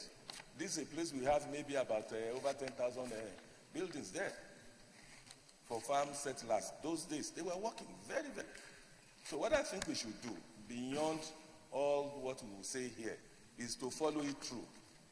Whatever budget provision that we give to them, we should ensure that money are released. If need be, we should work with the respective Ministry of Agriculture and all these incubation centers that we have. We can support them. And once that is done, what is happening with rice now will be a child's play, because this palm oil we employ more of our people, and everybody will begin to reap the benefits of what we have done in this place. Right from the farm to the table, we should support this motion, and we should ensure that we get the necessary committee, particularly Committee on Agriculture and those on Science and Tech, to see what we can do, and that all our research institutes must be revived. President. Senator Samegu. Thank you, Mr. President. Senator Sam Ewu, Ebonyi North. Mr. President,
Order.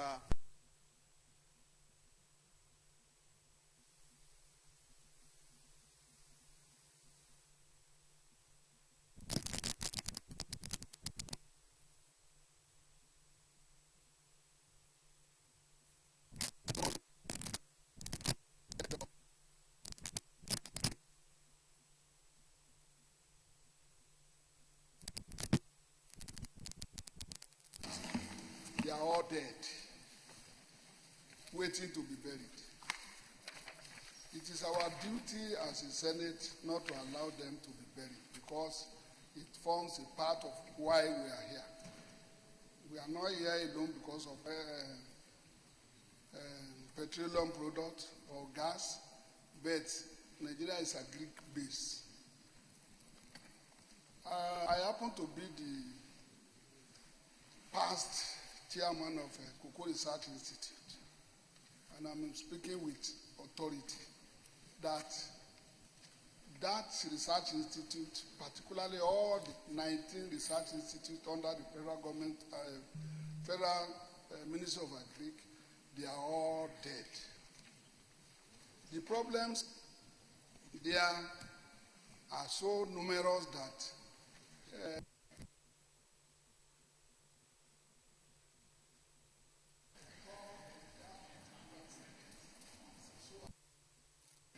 problem and solve it with the federal government. Today, the whole institutes have been overtaken by unionism. There are no genuine researchers again in those institutes. The support staff are more than 1,000% of the researchers we have there. And most of them, they have not written their research report for the past 15 years. They are just taking research grants. And you will see the result that without any research report taken to the federal government is just trying. Our own is the only focus of Nigerian Ministry of Agric is on rice production. But we have forgotten that cocoa. Today we import all the raw materials on virtually everything. We import kola nut from Ghana, palm oil from Malaysia. Name it. We import almost our, whereas we are supposed to produce these raw materials and even re-export. We have to take a concrete step. President of the Senate. To look into the activities of these research institutes, including the university research department. What are they really doing with all the grants they have taken for the past 20 years? If not, the next level we want to go, we may not be able to fly to the next level because of only on oil, but we have to go on agric. Coffee is there. We are no more talking about coffee production. Tea is there. We are no more talking of tea production. And a lot. And under cocoa alone, we have about 32 products. That's the value chain that cocoa can produce. From cocoa bread, cocoa butter, cocoa this and that, including cocoa wine, that industries can grow from cocoa industry and other industries. We have to pay more emphasis on agric, on our discussions, so that we can get to the next level. Thank you, Mr. Thank you. Distinguished colleagues, we'll go to the prayers. Prayer 1. urge the federal government to accelerate its policies on diversification of the economy and support improved production of palm oil to meet not only domestic needs of the market, but also increase exports in order to improve forex earnings. Those in support of this motion say aye. Those against say nay. The ayes have it. Prayer 2. Urge the federal government to revive the moribund Nigerian Institute for Oil Palm Research, NIFO, in Benin, to improve investment in research and production of quality oil palm seeds. Those in support of prayer 2 say aye. Those against say nay. The ayes have it. Distinguished colleagues, in 2005, I was chairman House Committee on Agriculture, and we had cause to at that time fund the... Oh, okay, sorry. I'm supposed to go to the next page. Okay, prayer 3, all right. Point of order noted. Prayer 3. Urge the federal government to give grants and provide seedlings to local farmers who are engaged in palm produce and plantation. Those in favor of the prayer say aye. Those against say nay. The ayes have it. Prayer 4. Urge the federal government and other related MDS to encourage private sector investment in oil palm production by providing incentives, tax breaks, and soft loans to ease their businesses. Those in favor say aye. Those against say nay. The ayes have it. Prayer 5. Urge the ministries of agriculture at the federal and state levels to set up production bases that can sustain high-yielding palm seedlings through the presidential initiatives to drive accelerated revival of oil palm products and exports trades. Those in favor of prayer 5 say aye. Those against say nay. The ayes have it. And prayer 6. Mandate the Senate Committee on Agriculture to investigate the challenges of developing the palm oil industry and report to the Senate within 2 weeks. Those in favor of this prayer say aye. Those against say nay. The ayes have it. Distinguished colleagues, like I started saying, I serve as Chairman House Committee on Agriculture. And we funded the Agricultural Research Institutes at that time, 22 of them. And they did extremely well. Right from NVRI to all the crop researching institutes. I agree completely, we have not been funding these research institutes properly. If we are talking about diversifying the economy and particularly having an all-inclusive economy, there is no way that we can neglect agriculture. That is where 70% of the population of Nigeria do business, either as peasant farmers or as big-time farmers, but largely peasant farmers.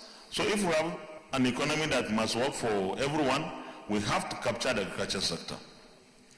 Therefore, we are going to task our committees, and the task will be that let's have a roadmap for each of the sectors we are supervising. What do we want to see achieved in the agriculture sector? We would engage, our committees should engage with the MDS. Ask the MDS, what are those things that they want to do in the next 4 years? If they give us, then we hold them to it, or we find time to make it suit our legislative position. So that at the end of the day, we are able to contribute meaningfully into particularly taking the agriculture sector to the next level. Because this is essential, like everybody has said. During this recess, I visited an African country and I took out time to visit one of the largest dairy farms in Africa, possibly the second, with about 6,000 herd cattle. And when I visited their warehouse where they are producing the feed mill, about 2 or 3 products, the feeds that was used in mixing in the feeds, was produced from palm oil.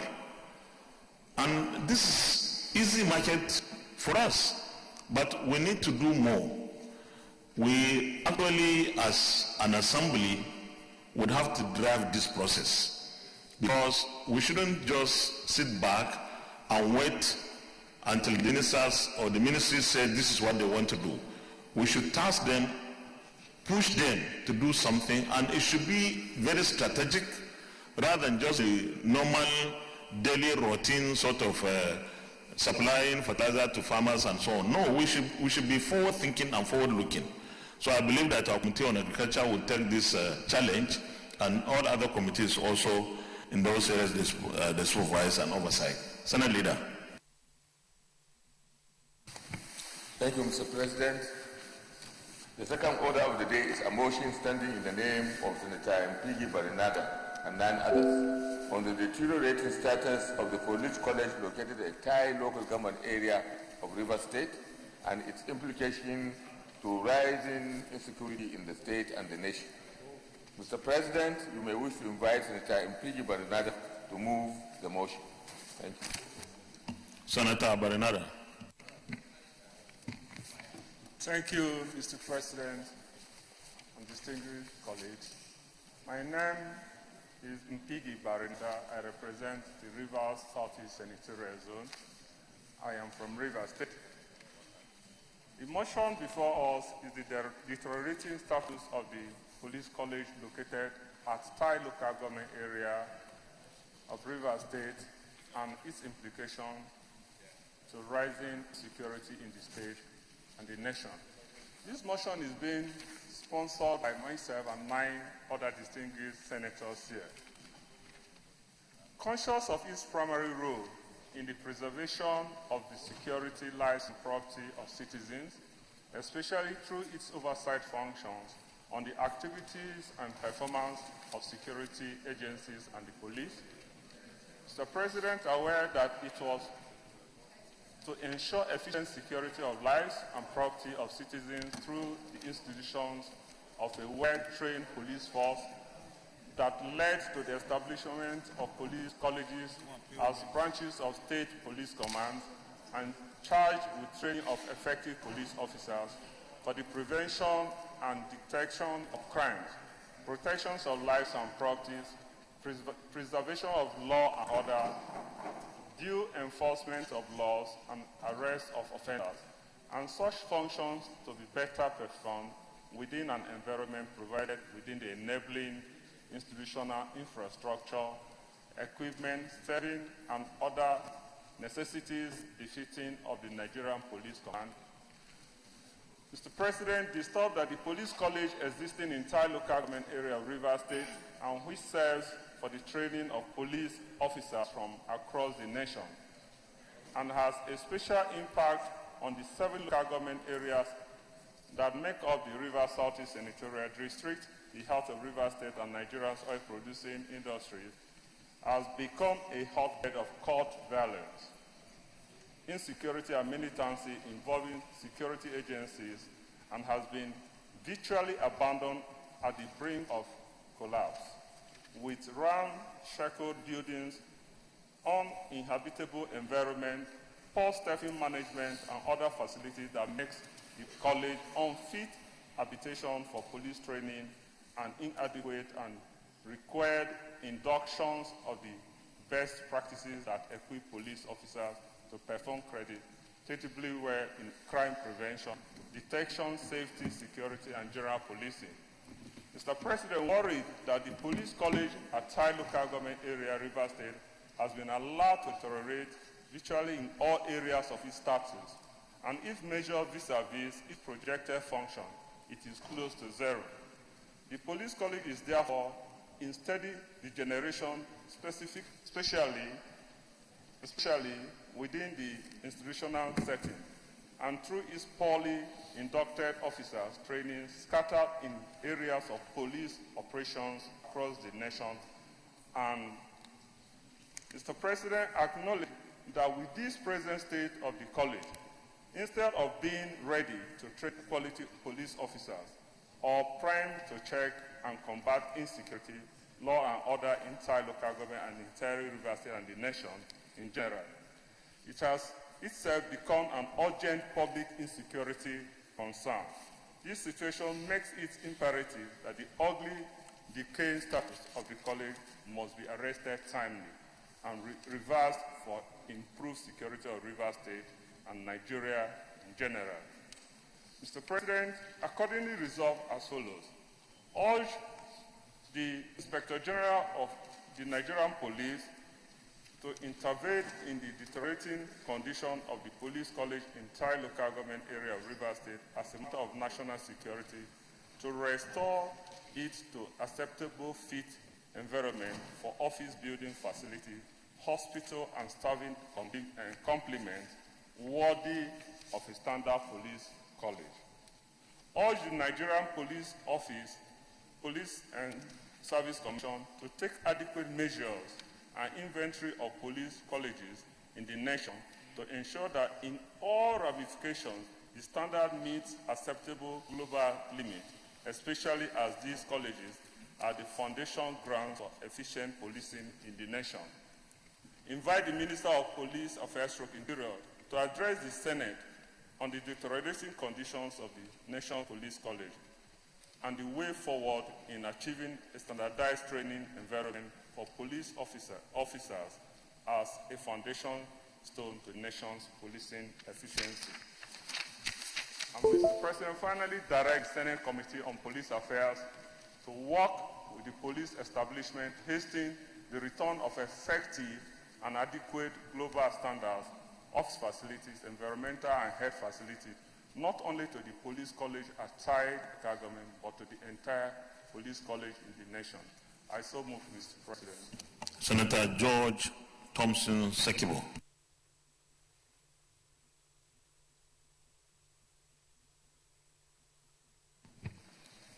Mr. Senate President and my distinguished colleagues, I rise to second the motion as it been moved by Senator Impiki.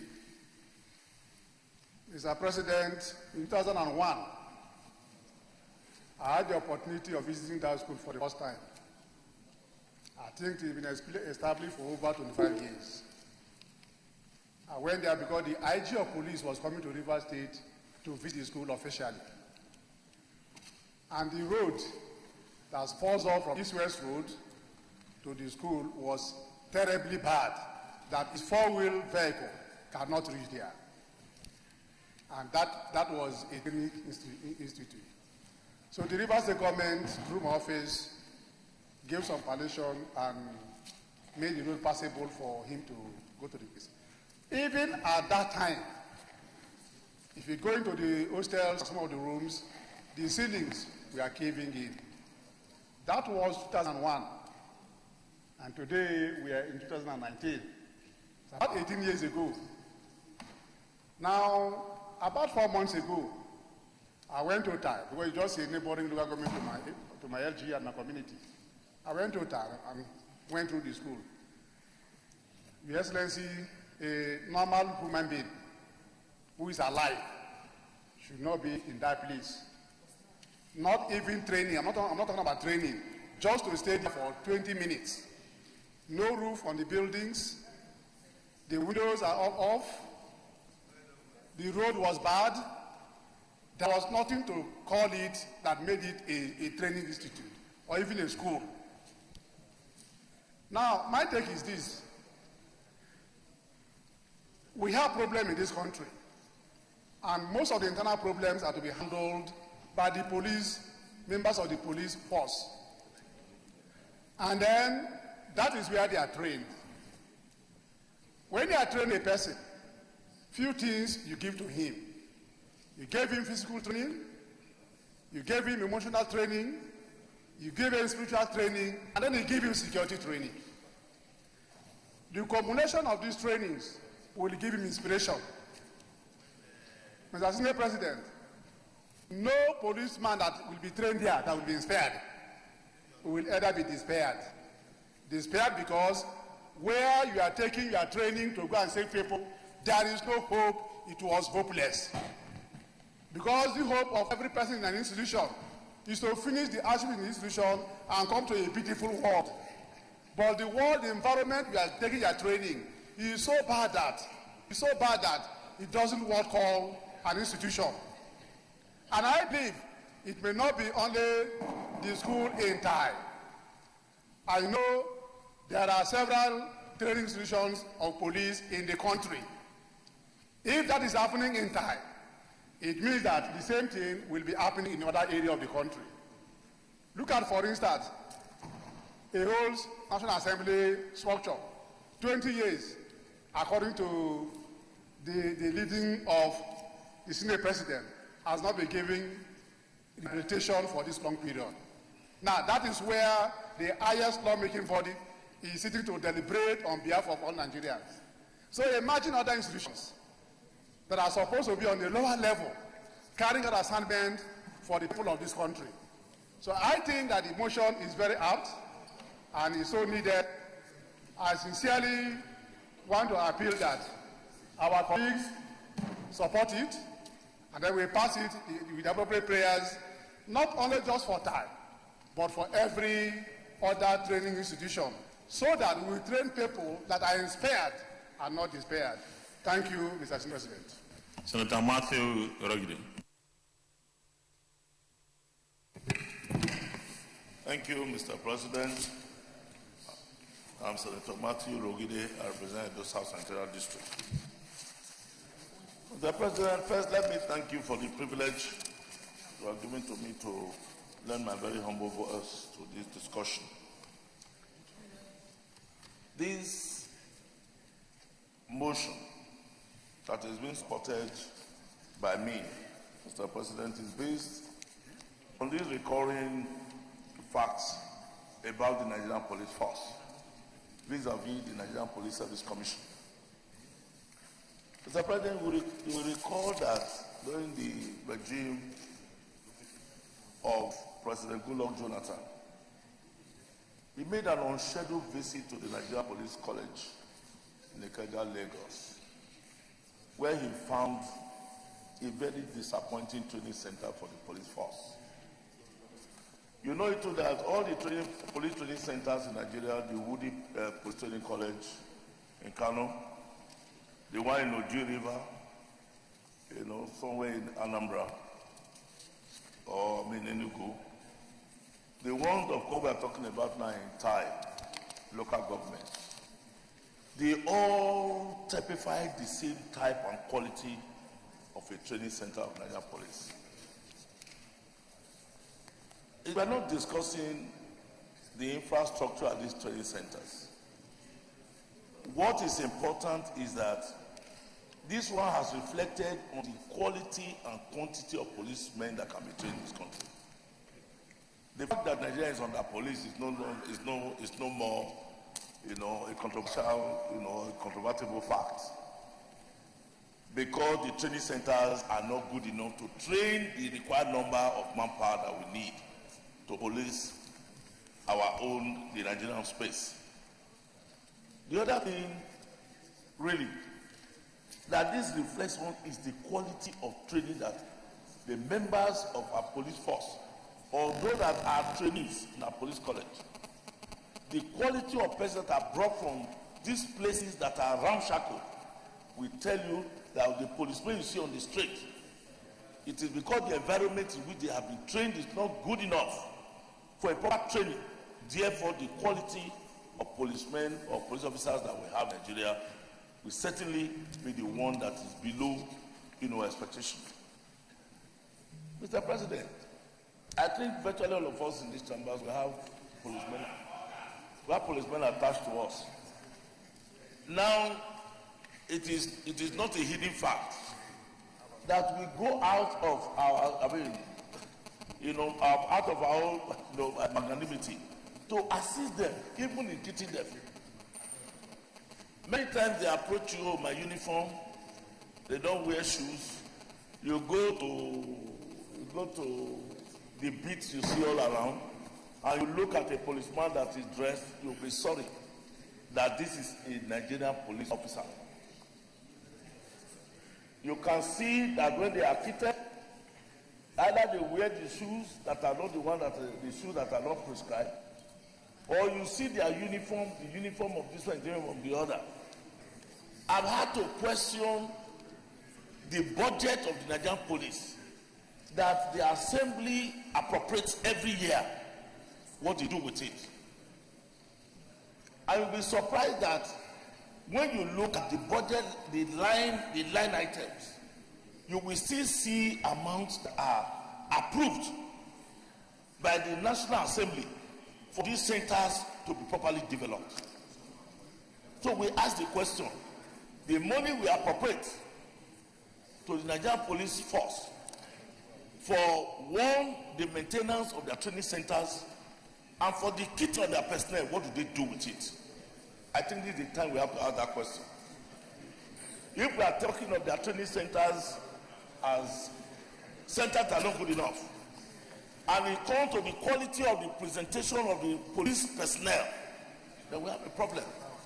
So, Mr. President, I want to say that not just the training centers that we have problems with, the quality of trainees or policemen that are trained in these centers, they have equally. So you need to extend time.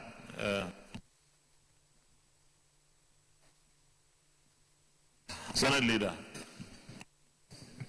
Mr. President, I wish to raise Order 16 to extend the deliberation time for the Senate in order to conclude the debates and discussions that are now on the floor. I so move, Mr. President. Those in favor of the motion that the Senate cease, second leader. Hands without flesh until. Thank you, Mr. President. I know you are in a hurry to conclude the business in view of the mood that we have found ourselves. So second. Those in favor that of the motion that the Senate cease beyond 2 o'clock, say aye. Those against, say nay. The ayes have it. Distinguished Senator Orogide, you wind up, please. Yeah, it's enough. Distinguished Senate, and by extension the National Assembly, that we should look at the budget of the Nigerian Police vis-a-vis the Nigerian Police Service Commission and ascertain what they really do with this money, because what we see across the Nigerian land, with respect to their training centers, they are not good stories we can take home. And again, the quality of personnel that we get from these centers, I want to say, do they don't conform with national best practices. Senator Abasi, please go back to your seat.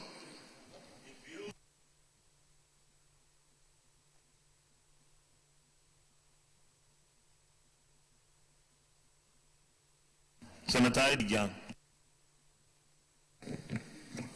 Thank you, Mr. President. I remain Senator I.D. Gian, representing the very good people of Plateau North. I rise to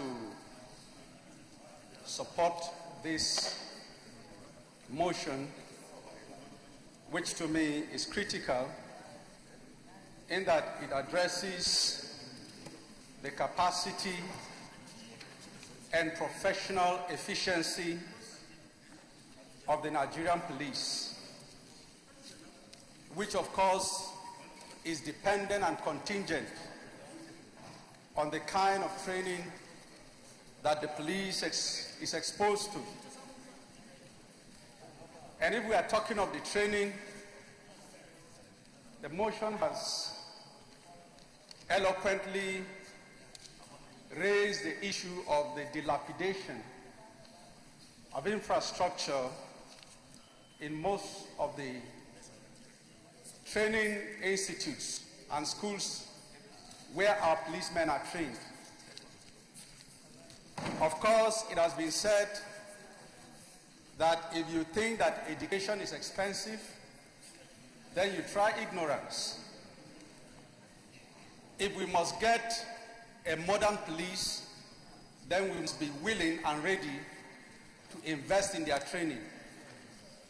And in the issue of training, the learning environment, which has to do with the academic environment, infrastructure, and of course the staffing, we must be willing to invest. And thank God the motion has come at a time that we'll be soon be addressing the issue of the budget for next year. And I think we would have to, by way of appropriation, dedicate adequate funds to ensure that there is enough provision that will enable us to train our police and give us the kind of police that we as a nation can be proud of. To that extent, I support fully this motion and ask our colleagues to equally lend their voices in support of the motion. Thank you, Mr. President.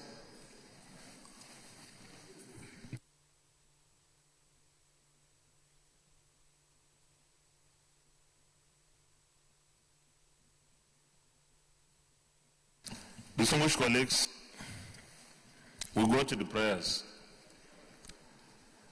Prayer 1.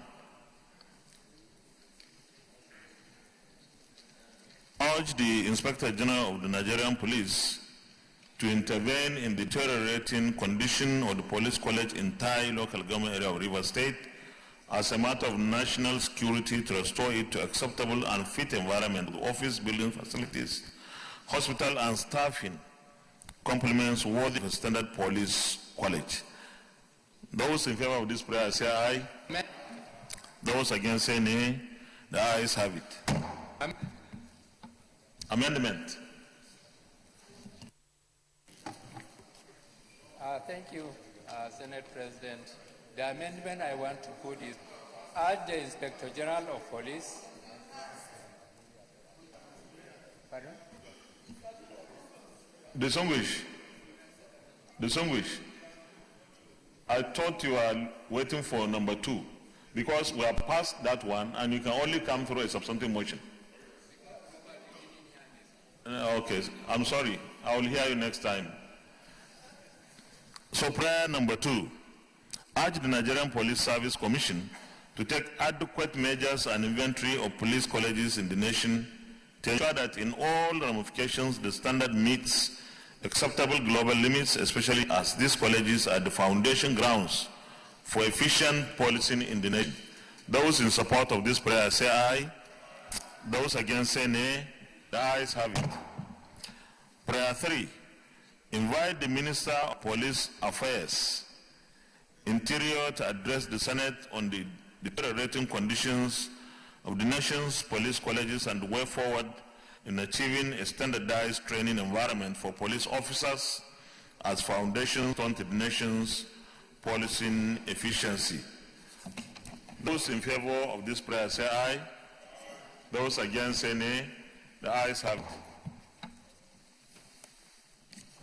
And prayer 4, direct the Senate Committee on Police Affairs to work with the police establishment to hasten the return of effective and adequate global standards, office facilities, environmental and health facilities, not only to the police college at Tai local government area, but to the entire police colleges in the nation. Those in favor of this prayer say aye. Those against say nay. The ayes have it. Distinguished colleagues, thank you very much for the various contributions and interventions on this. But like the last prayer or resolution, so we need to go beyond the one in Tai. Leader.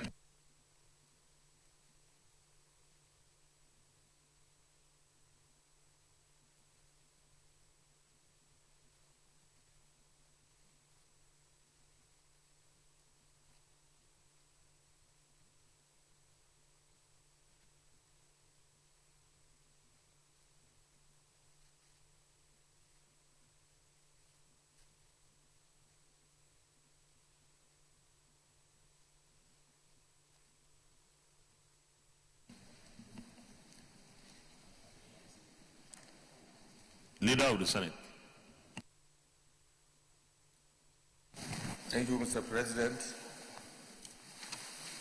Having gone this far and with some issues yet to be resolved, particularly having to do with the announcement of the committees, I rise to raise a motion for the Senate to suspend discussion of the next item of the agenda until tomorrow. I so move. Minority.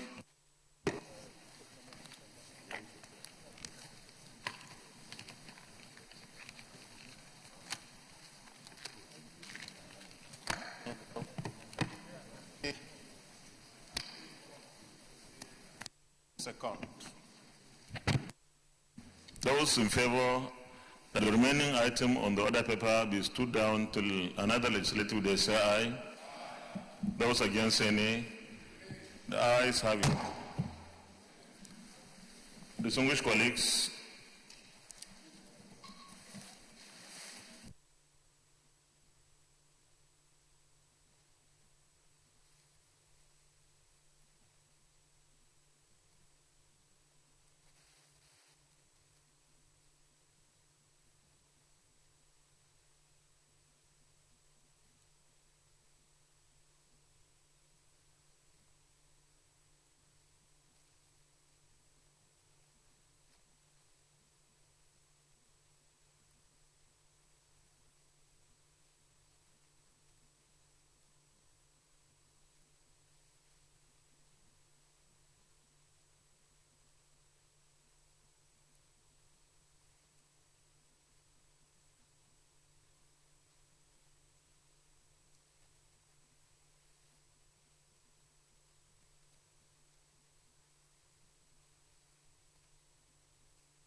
distinguished colleagues,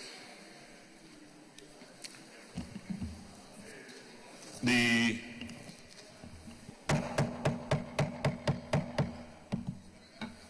selection committee has constituted the membership of our special and standing committees, and I will read the membership of each committee. Committee on Agriculture and Rural Development, Senator Abdullah Adamu, Chairman. Senator Bima Mohamed Enagi, Vice Chairman. Senator Adamu Mohamed Bulkachua, Member. Senator Hassan Ibrahim Hadeja, Member. Senator Abubakar S. Tambuwal, Member. Senator Adam Mohamed Aleru, Member. Senator Haleru Dauda Jika, Member. Senator Diri Doye, Member. Senator Chukuka Utazi, Member. Senator Tolu Lope Odebi, Member. Senator Adelere Orio Lowo Aden, Member. Senator Bello Mandia, Member. Senator Samuel Ewu, Member. Senator Aliyu Sabi Abdullah, Member. Senator Elisha Clifford Ishaku, Member. Senator Obina Ogba, Member. And Senator Emmanuel Boacha, Member. Committee on Air Force, we have Senator Bala Ibn Na'Allah, Chairman. Senator Amma Michael Nachi, Vice Chairman. Senator Yahya Lawal Gumau, Member. Senator Kabiru Abdullahi Barkia, Member. Senator Akpan Albert Basi, Member. Senator Basiru Ajibola, Member. Senator Abba Moro, Member. Senator Sani Musa, Member. Senator Yakubu Oseni, Member. Senator Taslim Walarim, Member. Senator Uche Ekunefe, Member. Senator Adeyeye Clement Adedayo, Member. Committee on Anti-Corruption and Financial Crimes, Senator Suleiman Abdu Kwari, Chairman. Senator Aliyu Wamako, Vice Chairman. Senator Obasani, Member. Senator Hezekiah Dimka, Member. Senator Kola Balogum, Member. Senator Binoz Dauda Yaro, Member. Senator Patrick Abamoro, Member. Senator Adeye Clement Adedayo, Member. Committee on Appropriations, Senator Barau Jibrin, Chairman. Senator Stella Odua, Vice Chairman, Senator Mohammed Sani Musa, Member, Senator Adamu Aleru, Member, Senator Solomon Adeola Olamilekum, Member, Senator Rabo Nakud, Member, Senator Tanko Almakura, Member, Senator Degi Eremio, Member, Senator Bikule Mosum, Member, Senator Oluremi Tinubu, Member, Senator Kiari Abubakar Shaib, Member, Senator Aishatu Dahiru Ahmed, Member, Senator Patrick Abba Moro, Member, Senator Francis Elimekena, Member, Senator Sabi Aliyu Abdullahi, Member, Senator Michael Nashi, Member, Senator Saidu Alkali, Member, Senator Gasham Basi, Member. Committee on Army, Senator Mohammed Ali Ndume, Chairman, Senator Patrick Abba Moro, Vice Chairman, Senator Bulus K. Amos, Member, Senator Mohammed Sabo Nakud, Member, Senator Lawali Hassan Anka, Member, Senator Gyang Estefanos Dong, Member, Senator Tanko Almakura, Member, Senator Detumbi Olubimi, Member, Senator Buhari Abdul Fatai, Member, Senator Suleiman Abdukwari, Member, Senator Mpigi Barinadi, Member, Senator Christopher Ekpeyong, Member, Senator Kola Balogun, Member. Committee on Aviation, Senator Dino Melai, Chairman, Senator Bala Ibn Allah, Vice Chairman, Senator Sani Musa, Member, Senator Abba Moro, Member, Senator Mpigi Barinadi, Member, Senator Stella Odua, Member, Senator Sadiq Umar, Member, Senator Clifford Odia, Member, Senator Solomon Diola Olamilekom, Member, Senator Ebikule Amosum, Member. Committee on Banking, Insurance, and Other Financial Institutions, Senator Obadani, Chairman, Senator Oji Kalu, Vice Chairman, Senator Aisha Tudairu Ahmed, Member, Senator Yusuf Eisu, Member, Senator Ashiru Lola Isa, Member, Senator Yakubu Oseni, Member, Senator Adetumbi Olubimi, Member, Senator Peter Nwabushi, Member, Senator Ross Oko, Member, Senator Lillian Ekwenefe, Member, Senator Michael Opeyemi Bamidele, Member, Senator Ezunwa Nyewuchi, Member, Senator Bima Mohamed Enagi, Member, Senator ID Giang, Member, Senator Philip T. Aduda, Member, Senator Abaribe Hawkwood, Member, Senator Emmanuel Buacha, Member, Senator Mohamed Njuma Goja, Member. Committee on Capital Market, Senator Bikule Amosun, Chairman, Senator Aro Binu Dauda, Vice Chairman, Senator Yusuf, Member, Senator Ignatius Datong Longjong, Member, Senator Degi Reme, Member, Senator Michael Inachi, Member, Senator Ross Oko, Member, Senator Kashim Shatima, Member, Senator Yakubu Oseni, Member, Senator Isa Jibrin, Member, Senator Emmanuel Boacha, Member.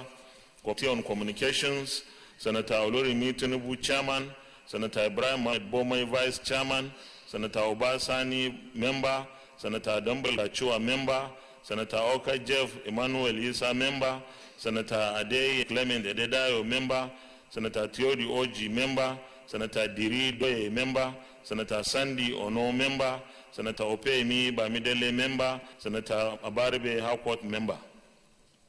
Committee on Cooperation and Integration in Africa and Nepal, Senator Chimoroke Namani, Chairman, Senator Yusuf Vice Chairman, Senator Okejef, Member, Senator Bulus Emos, Member, Senator Aderele Orio Lowo, Member, Senator Adam Mohamed Bulkachua, Member, Senator Mohamed Danjuma Goja, Member. Committee on Culture and Tourism, Senator Rochas Okorocha, Chairman, Senator Ignatius Lomjom, Vice Chairman, Senator Dino Malai, Member, Senator Bima Enagi, Member, Senator Christopher Ekpeyong, Member, and Senator Kola Balogu, Member. Committee on Customs, Excise, and Tariff, Senator Francis Elimekena, Chairman, Senator Francis Fada Unsi, Vice Chairman, Senator Adamu Aleru, Member, Senator Sabanakudu, Member, Senator Isa Shaibula, Member, Senator Ezekiel Dimka, Member, Senator Ifeanyi Uba, Member, Senator Suleiman Abdukwa, Member, Senator Hassan Mohamed Gusau, Member, Senator Estefanus Gyang, Member. Committee on Defense, Senator Ali Wamako, Chairman, Senator Estefanus Gyang, Vice Chairman, Senator Ibrahim Hassan Hadeja, Member, Senator Abubakar Kiari, Member, Senator Bulus K. Amos, member. Senator Said Al-Ali, member. Senator Abdullah Adam, member. Senator Abba Moro, member. Senator Buhari Abdul Fattah, member. Senator Oluremi Tinubu, member. Senator Oshuna Adebayo, member. Senator George Thompson Sakibo, member. Senator Rochas Okwaracha, member. Senator Haluru Jika, member. Senator Elisha Clifford Ishaku, member. Committee on Diaspora and NGOs, Senator Sirajuddin Ajibola, chairman. Senator Ibrahim Olokbe, vice chairman. Senator Abba Moro, member. Senator Ross Oko, member. Senator Adedayo Adeye, member. Senator Chumaroke Innamani, member. Senator Stella Odua, member. And Senator Isa Jibrin, member. Committee on Downstream Petroleum Sector, Senator Sabo Mohammed Nakud, chairman. Senator Philip Aduda, vice chairman. Senator Godia Akwashiki, member. Senator Gabriel Suswam, member. Senator Isa Shaibu Lau, member. Senator Tofo Omo Nicholas, member. Senator Obon Christopher Ekpeyo, member. Senator Chukuka Utazi Godfrey, member.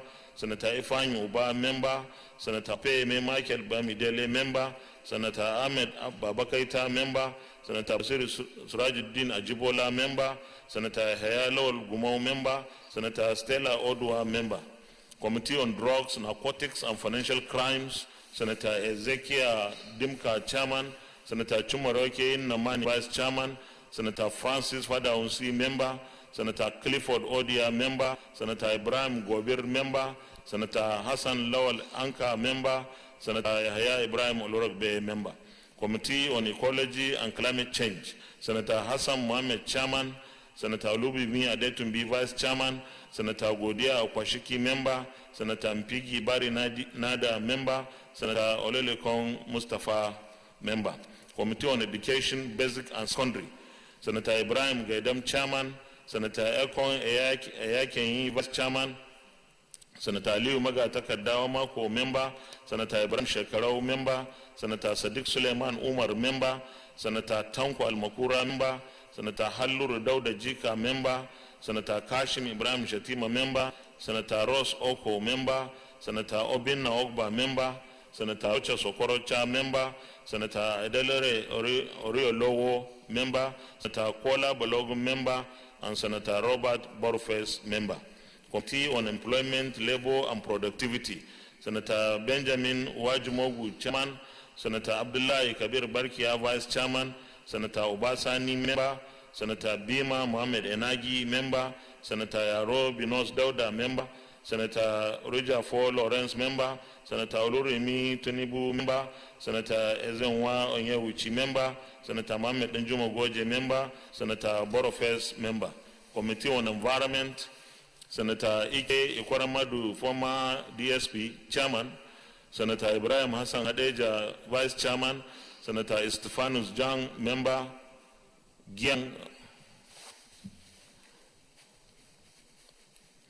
Senator Estefanus Gyang, member. Senator Ibrahim Bomai, member. Senator George Thompson Sekibo, member. Senator Clement Adedayo, member. Senator Chukuka Utazi, member. Senator Bio Barakuma Degi, member. Senator Michael Inachi, member. Senator Betty Apiafi, member. Senator Kashim Shatima, member. Senator Barau Jibrin, member. Senator Mpigi Barinada. Committee on Establishment and Public Service, Senator Ibrahim Shekarau, chairman. Senator Mpigi Barinada, vice chairman. Senator Suleiman Abdukwari, member. Senator Okejev, member. Senator Mohamed Undume, member. Senator Obong Kweyong, member. Senator Ibrahim Bomai, member. Senator Lawrence Orijakpo, member. Senator Nicholas Tofoomo, member. Committee on Ethics, Privileges and Public Petitions, Senator Patrick Ayo Akinye Lure, chairman. Senator Ahmad Babakaita, vice chairman. Senator Samuel Egu, member. Senator Chukuka Utazi, member. Senator James Manager, member. Senator Ope Miba Midele, member. Senator Ibrahim Gobir, member. Senator Dimka Hezekiah, member. Senator Gabriel Suswam, member. Senator Aishatu Ahmed, member. Senator Albert Basi Akpan, member. Senator Halluru Jika, member. Senator Matthew Rogide, member. Committee on Federal Capital Territory FCT, Senator Abubakar Kyari, Chairman, Senator Tolu Odebi, Vice Chairman, Senator Ibrahim Gobir, Member, Senator Danjuma, Member, Senator Tanko Almakura, Member, Senator Isa Jibril, Member, Senator Lawal Yahya Gumo, Member, Senator Oshino Adebayo, Member, Senator Rochas Okorocha, Member, Senator Sam Egu, Member, Senator Dino Melai, Member, Senator Philip Aduda, Member, Senator Ross Oko, Member, Senator Sani Musa, Member, Senator Gesham Basi, Member, Senator Saidu Al-Ali, Member, Senator Hakwat Abaribe, Member. Committee on Federal Character and Intergovernmental Affairs, Senator Danjuma La Chan, Senator Lawe Yahya Gumau, Vice Chairman, Senator Ali Wamako, Member, Senator Estefani Giang, Member, Senator Halluru Jika, Member, Senator Isa Shaibulaw, Member, Senator Mpigi Barinada, Member, Senator Tinubu, Member, Senator Tofo Omo Nicholas, Member, Senator Inachi Ama Michael, Member, Senator Gesham Basi, Member, Senator Stella Odwa, Member, Senator Godia Akwashiki, Member, Senator Obinna Ogba, Member, Senator Bello Mandia, Member, Senator Sahabi Alhajia, Member. Committee on Federal Roads Maintenance Agency, FEMA, Senator Gesham Basi, Chairman, Senator Kabir Barkia, Vice Chairman, Senator Hassan Gusau, Member, Senator Ashiru Lola Isa, Member, Senator Ignatius Longjang, Member, Senator Ibrahim Bomai, Member, Senator Said Al-Ali, Member, Senator Clifford Oya, Member, Senator Apiafi Betty, Member, Senator Adelere Oriolo, Member, Senator Michael Inachi, Member, Senator Theodi Oji, Member, Senator Chumaroke Nnamani, Member, Senator Aliyu Sabi Abdullah, Member. Committee on Finance, Senator Solomon Adiola Olamilekun, Chairman, Senator Isa Jibrin, Vice Chairman, Senator Dalladi Sankara Abdullah, Member, Senator Ahmed Babakaita, Member, Senator Ibrahim Gaidam, Member, Senator Kashim Shatima, Member, Senator Yusuf A. Yusuf, Member, Senator James Maja, Member, Senator Gesham Basi, Member, Senator Matthew Rogide, Member, Senator Taslim Folarin, Member, Senator Patrick Akinyelure, Member, Senator Uche Lilian Ikwenife, Member, Senator Ike Ikwaramadu, Member, Senator Abdul Fattah Buhari, Member. Committee on Foreign Affairs, Senator Adamu Mohamed Bulkachua, Chairman, Senator Ignatius Longjam, Vice Chairman, Senator Bala Ibn Na'Allah, Member, Senator Hezekiah Dimba, Member, Senator Mohamed Alin Dume, Member, Senator James Manager, Member, Senator Bari Nada Mpigi, Member, Senator Olurmi Tinubu, Member, Senator Ebikule Amosum, Member, Senator Chimaroki Nnamani, Member, Senator Rochas Okorocha, Member, Senator Oji Uzokalu, Member, Senator Sahabi Alhaji Ya'u, Member. Committee on Gas Resources, Senator James Manager, Chairman, Senator Degi Biyo Barakuma, Vice Chairman, Senator Halluru Jika, Member, Senator Peter Obushi, Member, Senator Francis Alime Kena, Member, Senator Patrick Akinyelure, Member, Senator Ashiru Isa, Member, Senator Albert Basi Akpan, Member, Senator Olubin Adetumbi, Member, Senator Joy Thompson Sakibo, Member, and Senator Abaribe Akwat, Member. Committee on Health, Secondary and Tertiary Institutions, Senator Yahya Ibrahim Olorogbe, Chairman, Senator Betty Apiafi, Vice Chairman, Senator Lawrence Orujofo, Member, Senator Ibrahim Hassan Hadeja, Member, Senator Nnamani Chimoroke, Member, Senator Mohamed Ali Ndume, Member, Senator Matthew Rogide, Member, Senator Ibrahim Shekarau, Member, Senator Adiola Solomon Elamilekum, Member.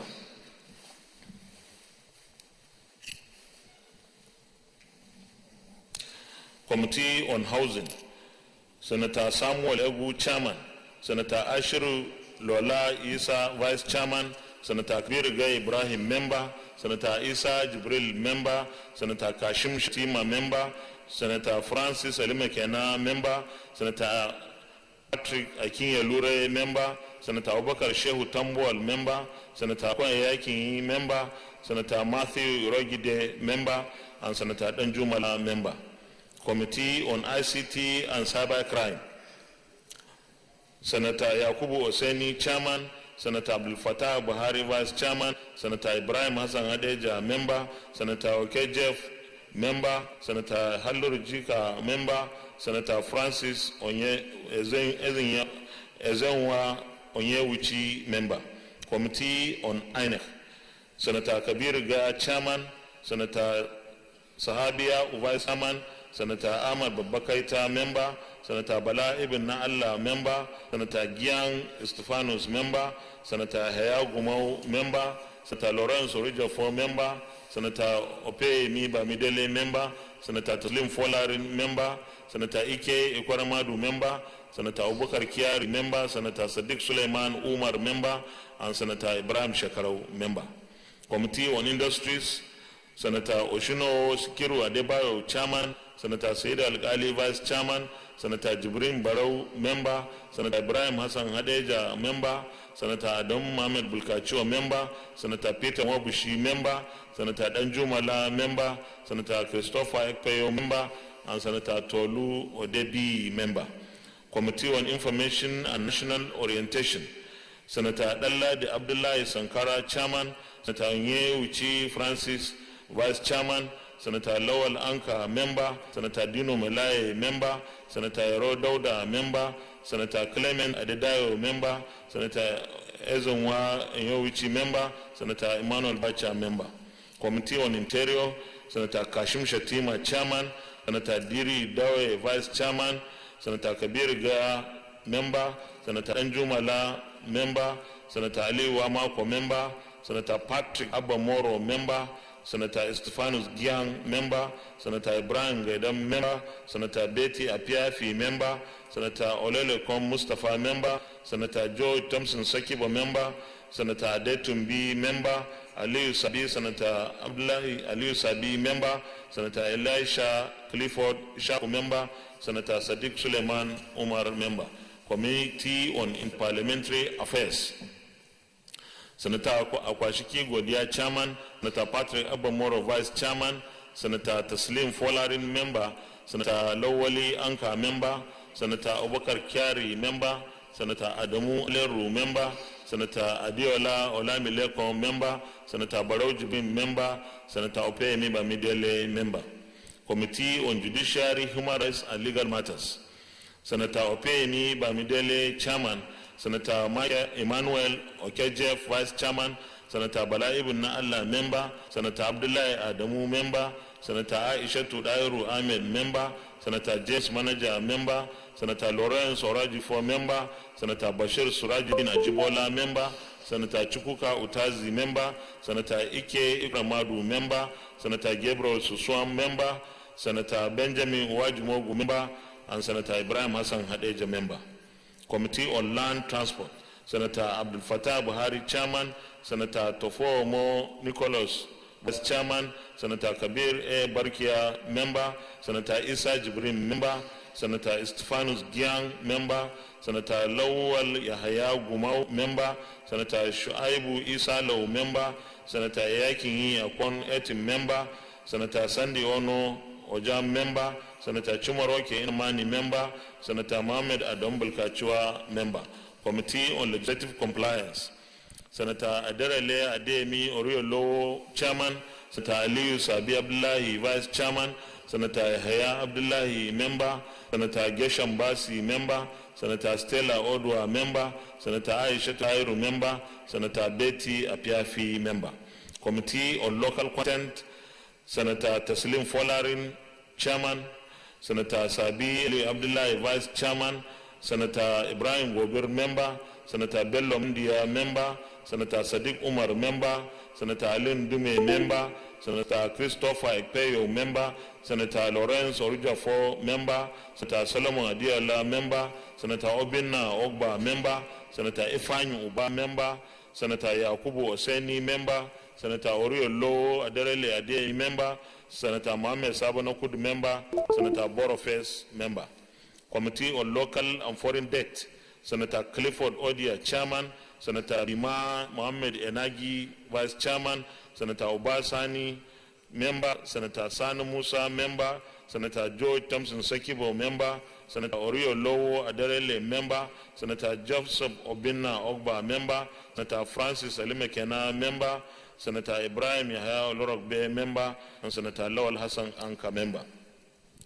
Committee on Marine Transport, Senator Mohammed Danjuma Goje, chairman, Senator Shikiru Adebayo Oshino, vice chairman, Senator Dalladi Sankara, member, Senator Ahmed Babakaita, member, Senator Godia Akwasheki, member, Senator Dino Malaye, member, Senator Halurujika, member, Senator Saido Al-Ali, member, Senator Clifford Odia, member, Senator Ade Dayo, member, Senator Olore Mitinibu, member, Senator Ifanyu Uba, member, Senator Tiodi Oji, member, Senator Wamako, member, Senator Tolu Odebi, member, Senator Sahabi Aliyu Alhaji Ya'u, member. Committee on Media and Public Affairs, Senator Adedayo, chairman, Senator Goya Akwashiki, vice chairman, Senator Bello Mandia, member, Senator Lawalia Sanka, member, Senator Aisha Dahiru Ahmed, member, Senator Degi Bayabura Kuma, member, Senator Ifanyu Uba, member, Senator Sandy Ono, member, Senator Uba Sani, member.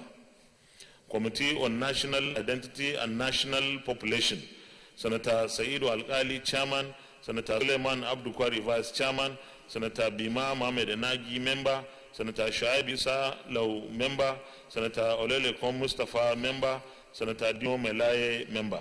Committee on National Planning, Senator Adetumbi Olubimi, chairman, Senator Lawrence Orujagpo, vice chairman, Senator Ibrahim Gobir, member, Senator Tanko Al-Makura, member, Senator Ibrahim Gaidam, member, Senator Elisha Clifford Ishaku, member, Senator Stella Odua, member, Senator Kabir Gaya, member, Senator Ike Ikwaramadu, member, Senator Yusuf A. Yusuf, member, Senator Geshom Basi, member, Senator Abdullahi Yahaya, the leader, member, Senator Uzokalu, Oji Uzokalu, the whip, member.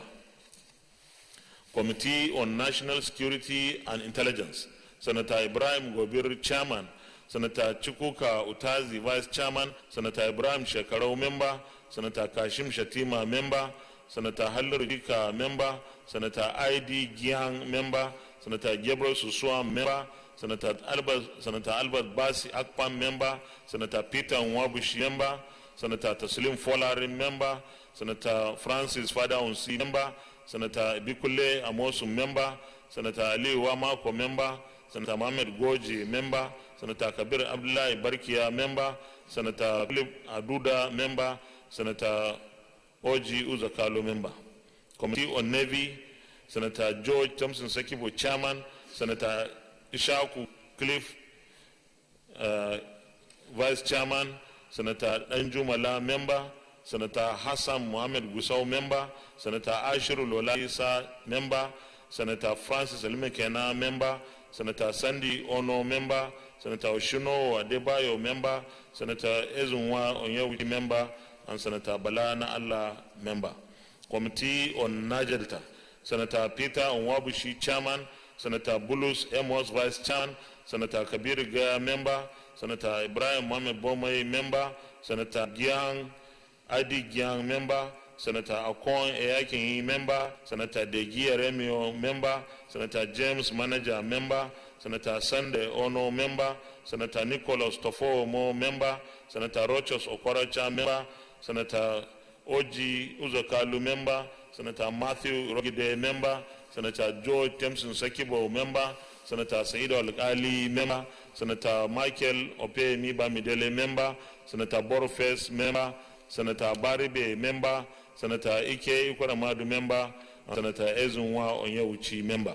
Committee on Petroleum Resources Upstream, Senator Albert Basi Akpan, chairman, Senator Patrick Ifanyu Uba, vice chairman, Senator Aishatu Ahmed, member, Senator Bulus Amos, member, Senator Sani Musa, member, Senator Geshom Basi, member, Senator James Manja, member, Senator Betty Apiafi, member, Senator Bashir Surajuddin Jibola, member, Senator Patrick Ayo Ekinye Lure, member, Senator Liko Mustafa, member, Senator Deji Oremiyo, member, Senator Yakinyi, member, Senator Shikiru Adeba Oshino, member, Senator Ibrahim Bomai, member, Senator Ahmed Babakaita, member, Senator Ojikalu Uzokalu, member, Senator Sahabi Alajia, member, Senator Ibikulle Amosu, member.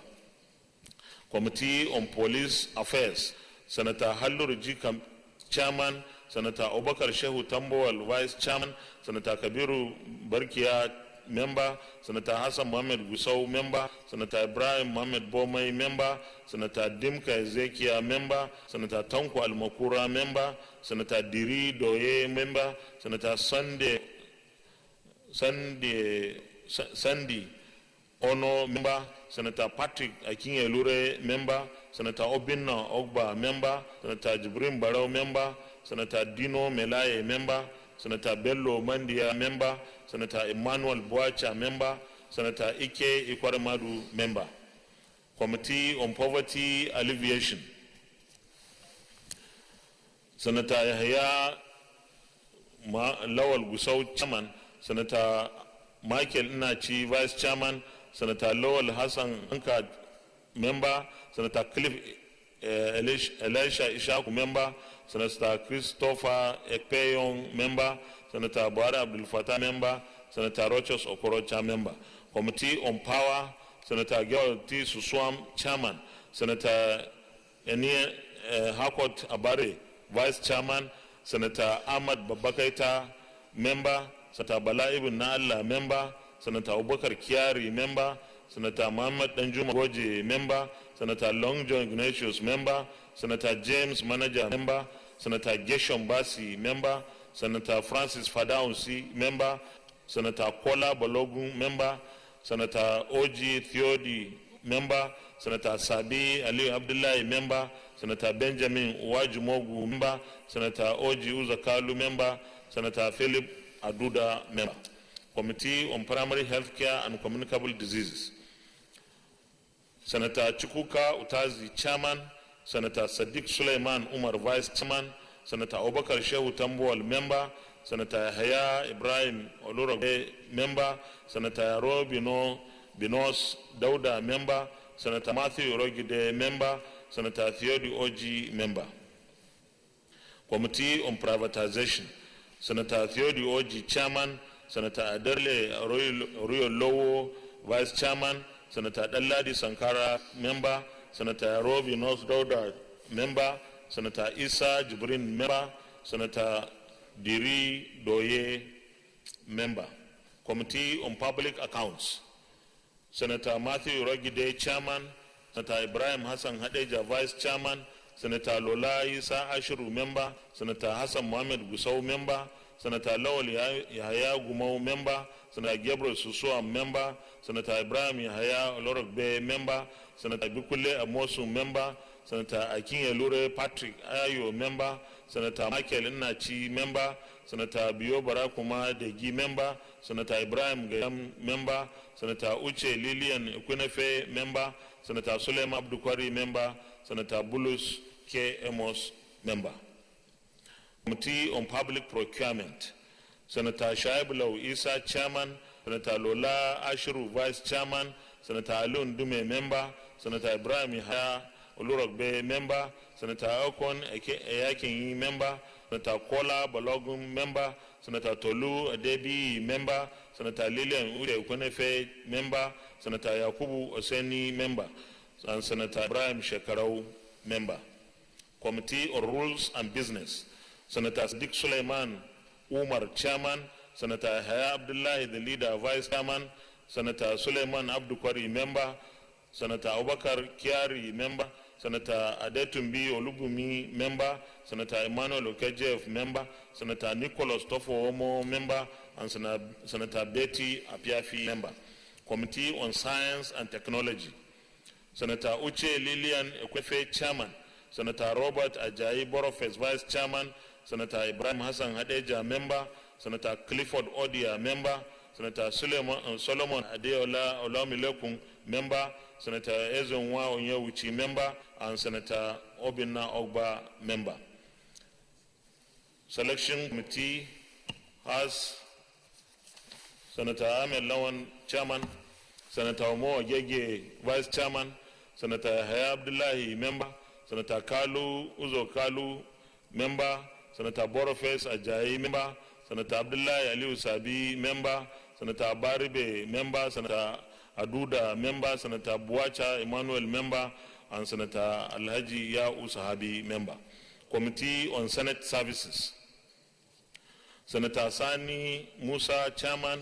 Senator Lawal Hassan Anka, vice chairman. Senator Bello Mandia, member. Senator Ibrahim Gobir, member. Senator Said Al-Ali, member. Senator Abubakar Kiari, member. Senator Isa Jibrin, member. Senator Christopher Ekpeyo, member. Senator Oshuno Shikiru Adeba, member. Senator Abdul Fattah Bahari, member. Senator Uche Kwenefe Lilia, member. Senator Gabriel Susua, member. Senator Rose Oko, member. Senator Gesham Basi, member. Committee on Solid Minerals, Steel Development and Metallurgy. Senator Tanko Al-Makura, chairman. Senator Oriolo Adeyemi, vice chairman. Senator Shehu Abubakar Tambol, member. Senator Robi Nosdauda, member. Senator Yakubu Oseni, member. Senator Godia Okwashiki, member. Senator Oke Jeff, member. Senator Kabir Gaya, member. Senator Michael Nachi, member. And Senator ID Gyang, member. Committee on Sports and Youth Development. Senator Obinna Ogba, chairman. Senator Kola Balogun, vice chairman. Senator Ibrahim Shekarau, member. Senator Ishaku Elisha Clifford, member. Senator Isa Jibrin, member. Senator Abdullah Adamu, member. Senator Francis Fada Unsi, member. Senator Ifanyu Uba, member.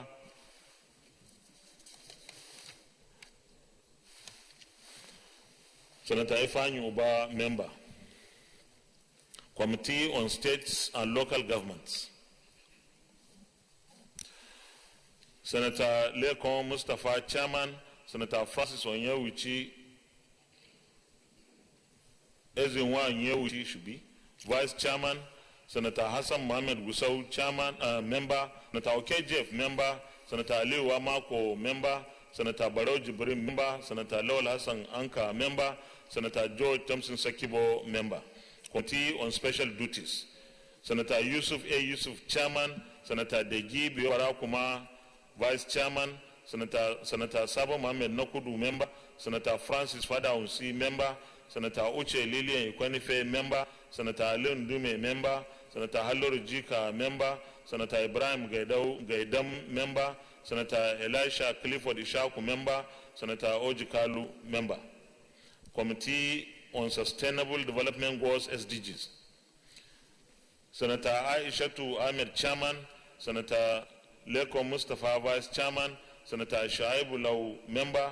Senator Theodi Oji, member. Senator Ade Clement Adedayo, member. Senator Samuel Egu, member. Senator Taslim Folarin, member. Senator Rochas Okoroja, member. Senator Nicholas Tofoomo, member. Senator Lekon, Senator Godia Kwashiki, member. Senator Dalladi Sankara, member. And Senator Borofes Robert, member. Committee on Tertiary Institutions and TED Fund. We have Senator Ahmed Babakaita, chairman. Senator Sandy Ono, vice chairman. Senator Abubakar Shehu Tambol, member.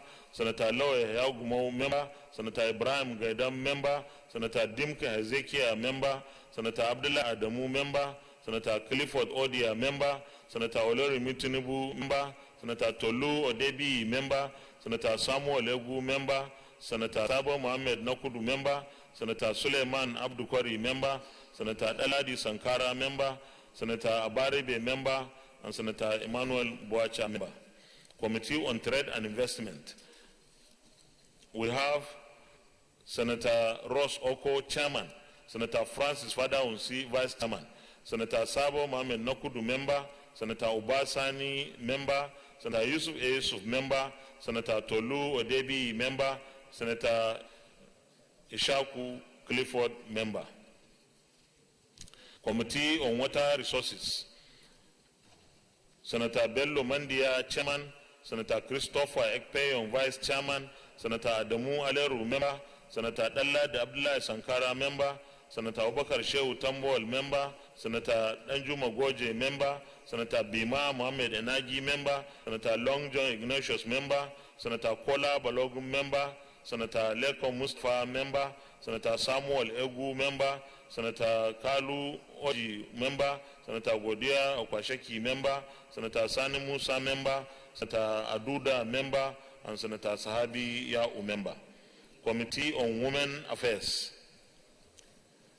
Senator Betty Piafi, Chairman, Senator Dahiru Aishatu, Vice Chairman, Senator Kong Eyakin, member, Senator Ross Oko, member, Senator Oluremi Tinubu, member, Senator Benife Uche Lilian, member, Senator Stella Odwa, member.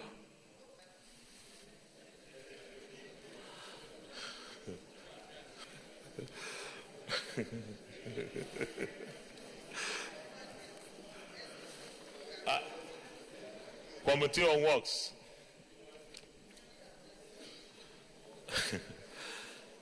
Committee on Works. Senator Mohamed Adam Aleru, Chairman, Senator Emmanuel Bouacha, Vice Chairman, Senator Kabir Barkia, member, Senator Ali Wamako, member, Senator Kashim Shatima, member, Senator Danjuma Goje, member, Senator Abla Adamu, member, Senator Sakibo, member, Senator Ali Mekena Francis, member, Senator Tinubu, member, Senator Leko Mustafa, member, Senator Ike Ikwaremadu, member, Senator Chukuka Utazi, member, Senator Kabir Gaya, member, Senator Dalladi Sankara, member, Senator Kalu Uzokalu, member, Senator Borofes Robert, member, and Senator Sahabi Alejia, member.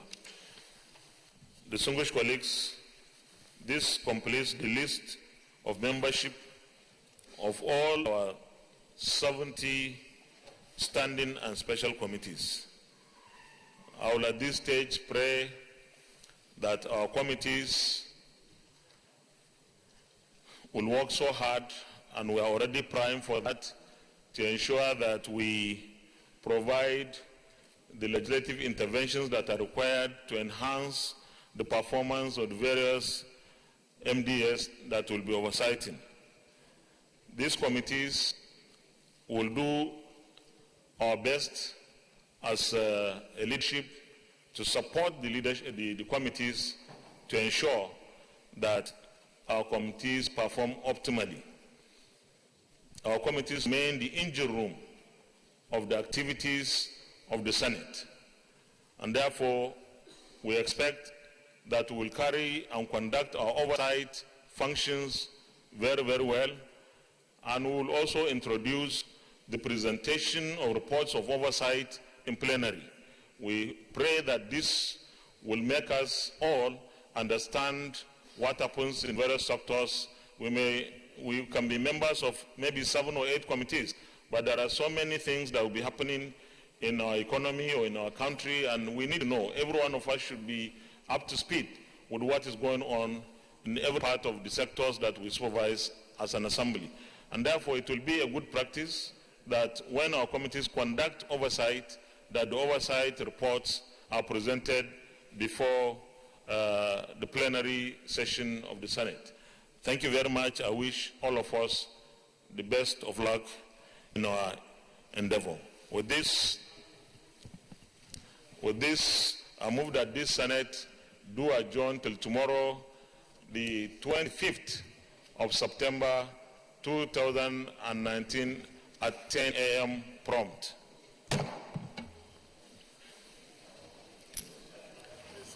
I corrected